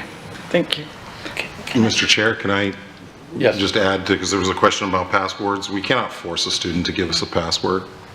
We would never force a student to give us a password, and we will train our administrators appropriately. I think the public should also understand that anybody who is a school leader has completed at least a master's degree in educational administration. Some have completed doctoral degrees, and even when you're in your doctoral program, there's an aspect to legal, and your master's program, there is legal training, and it's part of the exam from the state. And I can assure you that everybody taking the exam, the FELE exam, in order to become an administrator, understands the two-pronged test and reasonable suspicion, because it is always a question on the exam that you have to respond to. We would only look at a cell phone in the case where a cell phone or technology was the appropriate piece. If we're searching a handgun, we're not going to look at a person's cell phone. If we have a social media post that threatens to blow up the school and children are sharing that post with us, and we know who the author of that post is, their cell phone becomes pertinent to that investigation.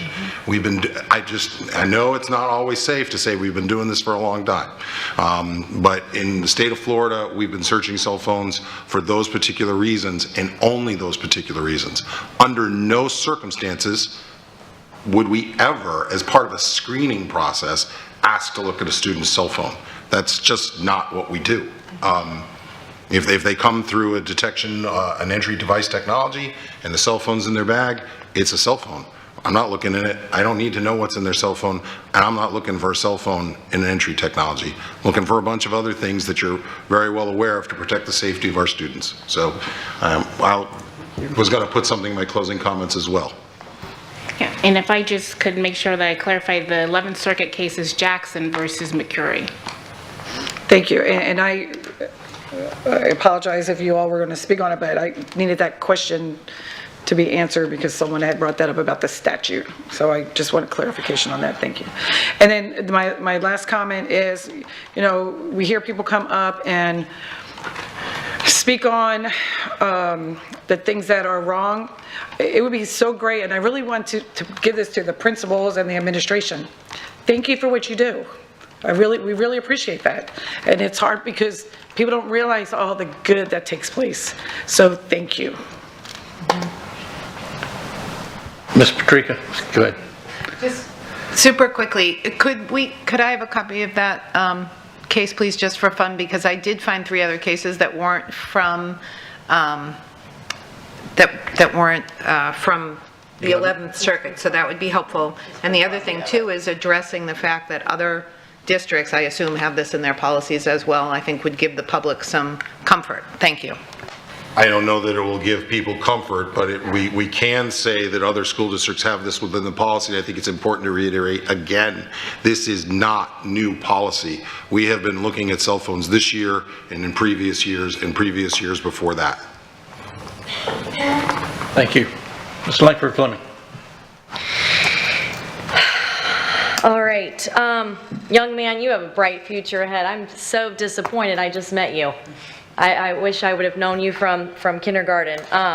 But you know what? You are right. And I was a former teacher for 20 years and a high school coach. So I felt like I had good relationships with my students. And it is important that we take your consideration in mind, and the fact that you brought that up, you are a leader. Like, I reiterate everything Ms. Patrica already said about you, but I think with the 7-period class, you brought up some great points, some things that maybe adults don't think about, but students do, and maybe we need to think outside the box a little bit when it comes to that 7-period day. So thank you for sharing, and best of luck to you. I can't wait for you to come back here and wear your sharp uniform and tell us all about it. As far as Edison Park, of course, under the direction of Ms. O'Brien, great job. I'm going to post that word on my refrigerator for our family to see every day. Yes, congratulations to the class of 2023. That was my, first time being able to celebrate with all those students, and I felt so honored to be a part of that. Every face was beaming crossing the stage, and I was lucky enough to get to shake the hands of some former students, which was really neat. So, because why we are all here, that's the end game, right? What they do after they leave Lee County School District is one thing, but to get them there and to get them across the finish line, I'm getting chills just talking about it, honestly. But I think my question about cell phones, obviously you just answered it. I know you're gonna have him talk about the incident at the school, but I do want to wish everyone a safe summer. I don't know that we're gonna be able to have a board meeting, I don't think, before school is out, so I hope that the staff and everybody takes some well-deserved rest. And last but certainly not least, thank you so much to our veterans. Memorial Day weekend is upon us, and I hope everybody takes a moment to think about all that our veterans do for us to keep our country safe, our children safe, our families safe. So for that, I thank you, and that is all I have. Ms. Morgan. So once again, most of my comments have been taken care of, but I am going to reiterate one, and that's Mr. Harris. Thank you. I just want to say that when I went to high school, and I'm not going to say how many decades ago, we had a 4-period day. And I went into a high school when I was on a school board in New York State years ago, and they told me, I went through a high school day, followed somebody's schedule, and I was stunned by how quickly time passes when you have a 7-period day. I absolutely understand what you have to say. I think longer and in depth, but I also recognize that from a staffing point of view, it has been a real challenge for us. But thank you for your comments, greatly appreciated. I want to congratulate all the people who were appointed. It looks to me like we are off to a great start, leadership-wise, for the 23-24 school year. So congrats to all. I'm going to make two comments about what was said in the audience tonight that you all haven't covered. First of all, Robert Daniels talked about the code of conduct and the restorative justice discrepancies. This afternoon, when we talked about the code of conduct, we in fact talked about the concern that board members have about discrepancies that have existed, and the fact that the new code of conduct, the way it's written and the flexibility that's written into it, really is intended to reduce the discrepancies between schools while giving leadership some room to consider individual situations. So I suggest you take a look at that part of our meeting today. I think you'll get a little bit more clarity out of it. But I didn't want you to think that, and I don't want the audience and the public to think that we're not aware of differences, the concern about differences, and our serious interest in addressing those. I also just wanted to say thank you to the speaker who spoke about exceptional student education. I didn't get his name, but it's wonderful when members of the public, not a business community, just a parent or a member of the public, comes forward and says, I think I have a solution. I would love to work with you as a partner. So I just want to celebrate. I think that's a gift to us, and thank you. So those are my comments this evening. Thank you. Thank you. Before I get into the phones, I want to say I also enjoyed having you here, Frederick.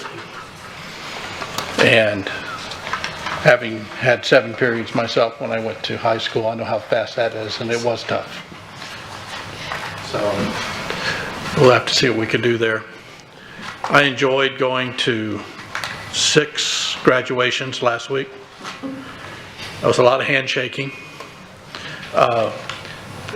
One school set a record, Lehigh Senior, 650 graduates, largest graduating class ever. So that was a big deal.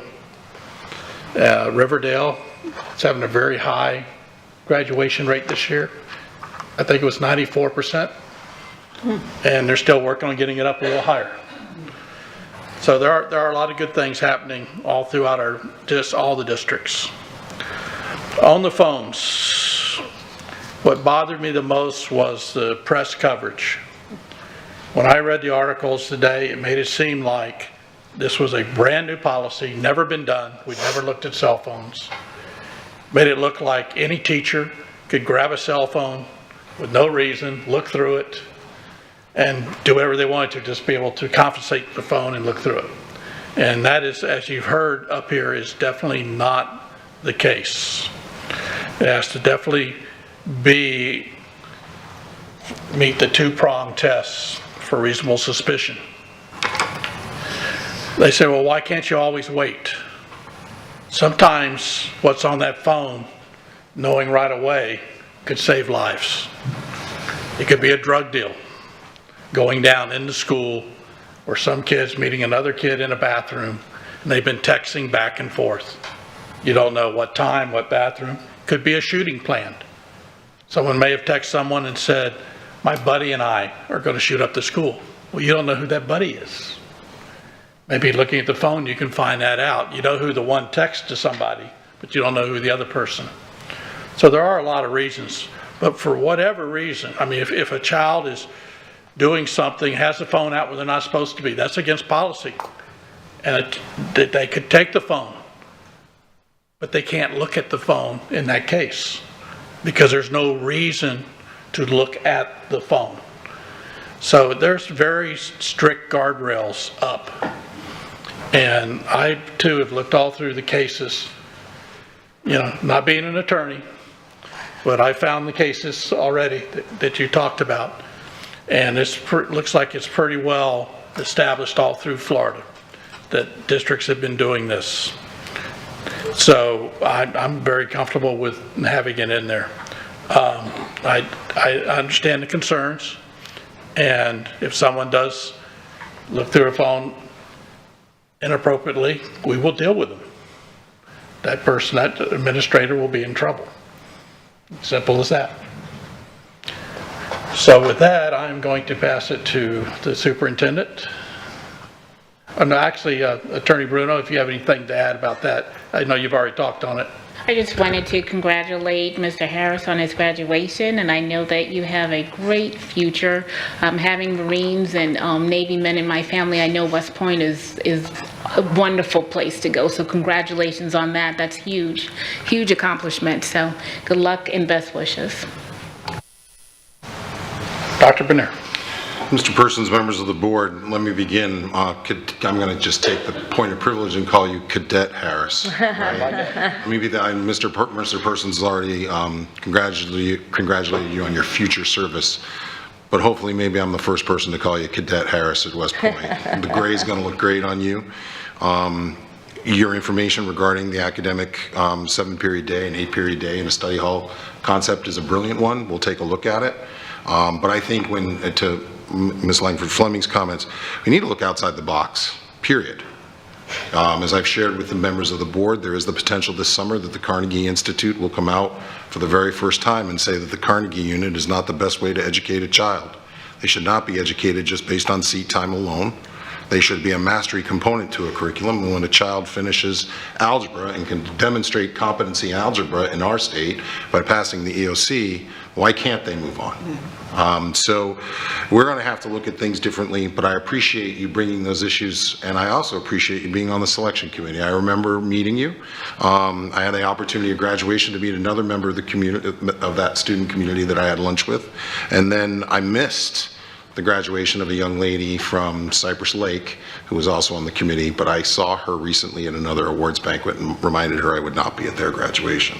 I will tell you, having grown up just about 40 miles north of West Point, buy a winter coat. I know the Army will be supplying one of those, but you're probably going to want double up on them because the winters in that particular area on the Hudson River, especially when the wind blows from the north down the river, you will realize you're no longer in Southwest Florida.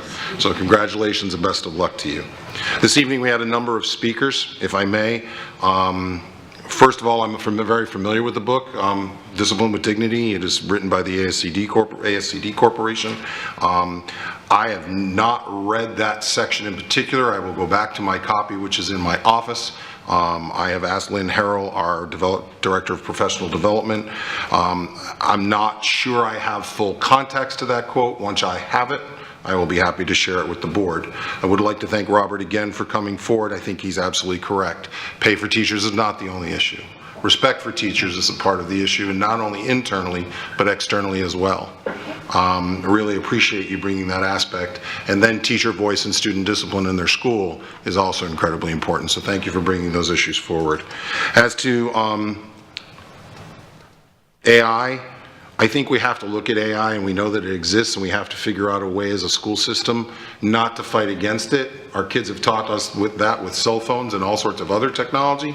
We have to find out a way to figure out how to embrace it, utilize it, and then teach our children that just because AI produces something doesn't make it fact.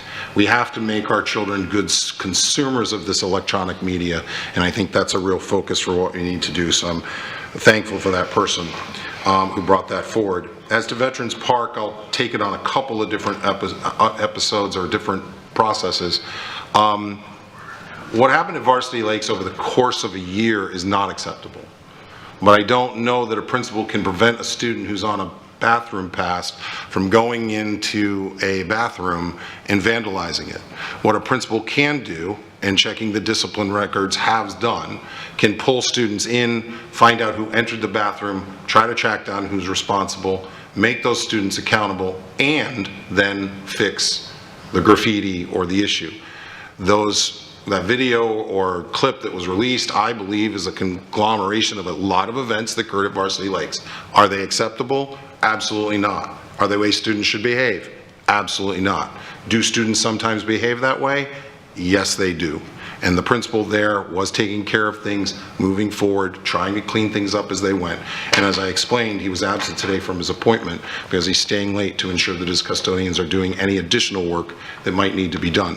So he's very proactive. I'm not sure everything that ever gets put out on social media is always accurate.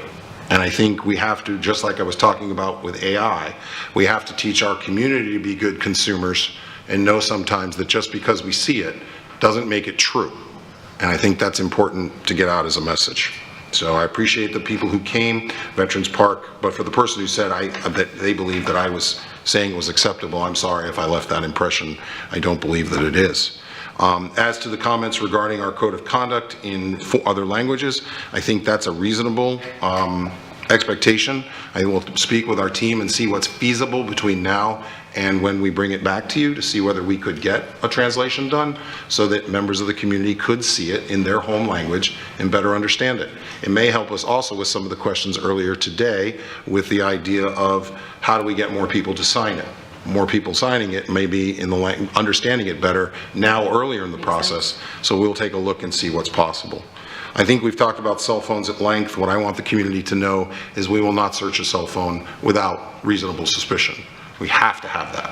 If a student is using a cell phone inappropriately, to Mr. Person's comment, we take the cell phone, we confiscate it, and we sometimes give it back at the end of the day. If it's a multiple thing, sometimes the parents have to come in and collect them. But we're not going to search a student's cell phone randomly. We're not going to collect backpacks randomly. That's just not the business we're in, and nor do I believe we necessarily have the time for it. There's a lot of work going on in school buildings, and the work is focused on their education, moving the compass and moving the needle forward so people like Cadet Harris get the very best of our skills, and we teach our children the very best way we can. If it's a legal matter that gets challenged, I will share with you, all of you, we will follow the law. If the law changes and we get different direction from legal, we will make the changes necessary, but we will do that appropriately.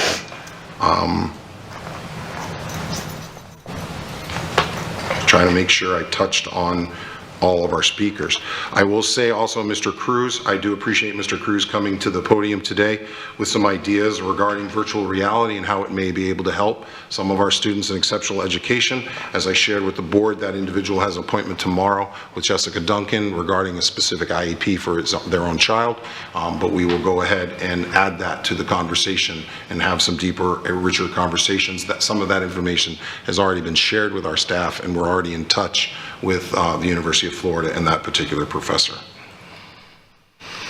Fort Myers Beach would just like to remind everybody that while we got a very brief end of the evening news broadcast from Lester Holt, I will try to get the information from my comms team as to specifically when the larger airing of what the Lester Holt's interview of the Fort Myers Beach Elementary School children and their performance. There is a bigger production planned. I believe it's a Saturday Today show or something on NBC in the morning. So we will get that information to the board and we can share it publicly as well in our updates. I would like to again congratulate all the administrators. I will share with the board what that also means to us now is if you saw the number of assistant principals that stood up, you now know we have another round of this as we name assistant principals, but I will also believe that's really important as well. In closing, I will say this. Thank you very much for the compliments on state of the schools. That cannot be done by a superintendent alone. Deeply indebted to our comms team and other people who help support that. But let me speak on the phrase promises made, promises kept, in a reflection of a one-year period of time as a superintendent. I came into our school buildings with this aspect of listen, learn, and then lead. I've spent a great deal of time listening to this community, student focus groups, teacher focus groups, AP, P, community town halls, leadership dialogues, and I have enjoyed every moment of it, and it will continue. It is not a one and done thing from this superintendent. I will continue to engage this community and continue to bring their voices, student voices, teacher voices, and other individuals, support professionals, bringing their voices forward. But I will also share with you what I've learned and what I've tested with all of you is the school district of Lee County needs a couple of things. One is we need to build a better culture. And you have chosen Speak Up, Listen Up as the mantra that I need to carry next year, and I'm already carrying it this year. Every meeting we start, conversations in cabinet, because a speak up, listen up culture has to start at a very base level. It has to begin with what the building blocks are. In cabinet this week, and with principals and some parents, we've identified some terms that become the building blocks of a speak up, listen up culture. One is safety. People have to feel safe, and you have to build that safety from the ground up. People also have to feel, Robert, they have to feel respected. If they're respected, they'll also feel safe and speak up. We will continue to implement this process to create that type of culture. But it will take more than a year to do that. We have had some instability in the past from the superintendent position, not instability from the human beings that occupied the chair I'm sitting in, but some instability in the amount of superintendents and the amount of change a school district has had to go through. In order to build consistent culture, you need consistent leadership. I'm proud of the leadership of this board. I've told you multiple evenings, and I'm proud of what I've been able to do this year. But by any means, promises made, promises kept is not the end. New promises, new efforts, new direction, digging deeper into some of the issues that have been exposed this particular spring, and then working in the fall to create solutions. We have for the first time mandatory training of all of our district administrators, principals, assistant principals, and athletic directors. Not only they will receive professional development in their job, but they will receive what I'm referring to as Legal 101 training. Both those trainings on separate days will be mandatory. Badges will be checked. They will have to sign in by swiping their badge. I will know who came and who didn't. There will potentially be some people on vacation, but they will have to make up that training. Additionally, for the first time later on in the summer, all central office administrators will go through those same processes, because it's vital that we train all aspects of our staff and that we professionally develop them to be good managers and leaders. So thank you very much for the opportunity and support during this first year. Thank you for the support of State of the Schools. But to think that the State of the Schools speech is a conclusion, it kind of is, but it's also a commencement. And that's what I love about graduation season. It's really a commencement. It's the start of a new journey. And I can trust you that there's still a ton of work to be done in the school district of Lee County, and I look forward to the future of working with you to accomplish that and with this community. Thank you for the opportunity to make comments this evening. Thank you for those comments. Lisa? Real quick, my granddaughter was singing tonight. I just wanted to tell everybody that. And it was Taco Tuesday. They had nachos, I was told. Thank you. Thank you for sharing that. Our next scheduled meeting is on Tuesday, June 6th. There'll be a workshop at 12 p.m. And on Tuesday, June 13th, there'll be a board briefing at 1 p.m., followed by board action meeting at 6 p.m. At this point, seeing no other business to come before this body and seeing no objection, this meeting is adjourned. The time is 8:12 p.m.